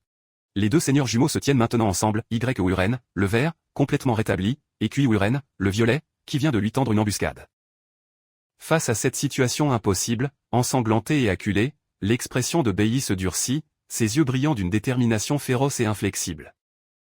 Piégé à l'intérieur du donjon caché, le temps de Bailly est compté. Le samedi à 12h59 du matin, le portail démoniaque commence à se déstabiliser. Un instant plus tard, à 1 heure du matin, l'entrée de la grotte démoniaque se referme brutalement, le laissant piégé à l'intérieur sans issue. Plus tard ce jour-là, samedi 30 mai, à 18 h, une violente tempête fait rage à l'extérieur. À l'intérieur du nouvel appartement, la mère de Bailey arpente anxieusement la pièce, fixant la fenêtre. Elle s'inquiète de ne pas avoir vu son fils de toute la journée et qu'il n'ait pas répondu à ses messages ou à ses appels. Craignant qu'il ne soit retourné dans un endroit dangereux, elle décide qu'elle doit aller le chercher. Elle quitte l'appartement et s'aventure dans la nuit orageuse. Une silhouette menaçante attend. Une voix ricane, commentant à quel point elle et son fils se débrouillent bien. La source se révèle être Beling Sheng, qui laisse tomber des bouteilles d'alcool vides sur le trottoir mouillé. Il se tient trempé sous la pluie, consumé par la fureur, marmonnant sur la façon dont ils ont osé louer un nouvel appartement dans son dos. Alors que la foudre éclaire, il fixe le bâtiment avec mépris, remarquant qu'ils ont trouvé un bel endroit. Son visage est un masque de rage pure et démente, ses yeux brillants de malice. Pendant ce temps, la mère de Bailey franchit le portail de sécurité du bâtiment et sort. Elle se fiche soudainement, un sentiment d'effroi l'envahissant tandis qu'elle serre la pierre de jade réactive autour de son cou. Ses yeux s'écarquillent de terreur en réalisant qu'elle est en grave danger. De retour dans la grotte démoniaque scellée, Bailey est épuisé mais continue de se battre. Il halète, serrant sa grande lame, pensant que c'est la 5e vague de monstres. Peu importe combien de fois il les abat, il ne cesse de se relever. Alors qu'une autre fleur de sang ressuscitée attaque, il la tranche, mais les notifications du système indiquent maintenant qu'il ne gagne qu'un seul point d'expérience par élimination.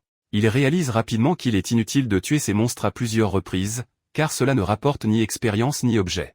Comprenant cela, il en conclut qu'il doit trouver et détruire la source de leur régénération infinie. Ses yeux se tournent vers les 2 seigneurs de classe des brillants, Y. Warren et Chi Warren, les identifiant comme la source. Le pouvoir régénérateur émane des boss eux-mêmes. Avec une nouvelle stratégie, Bailey ignore la horde ressuscitée.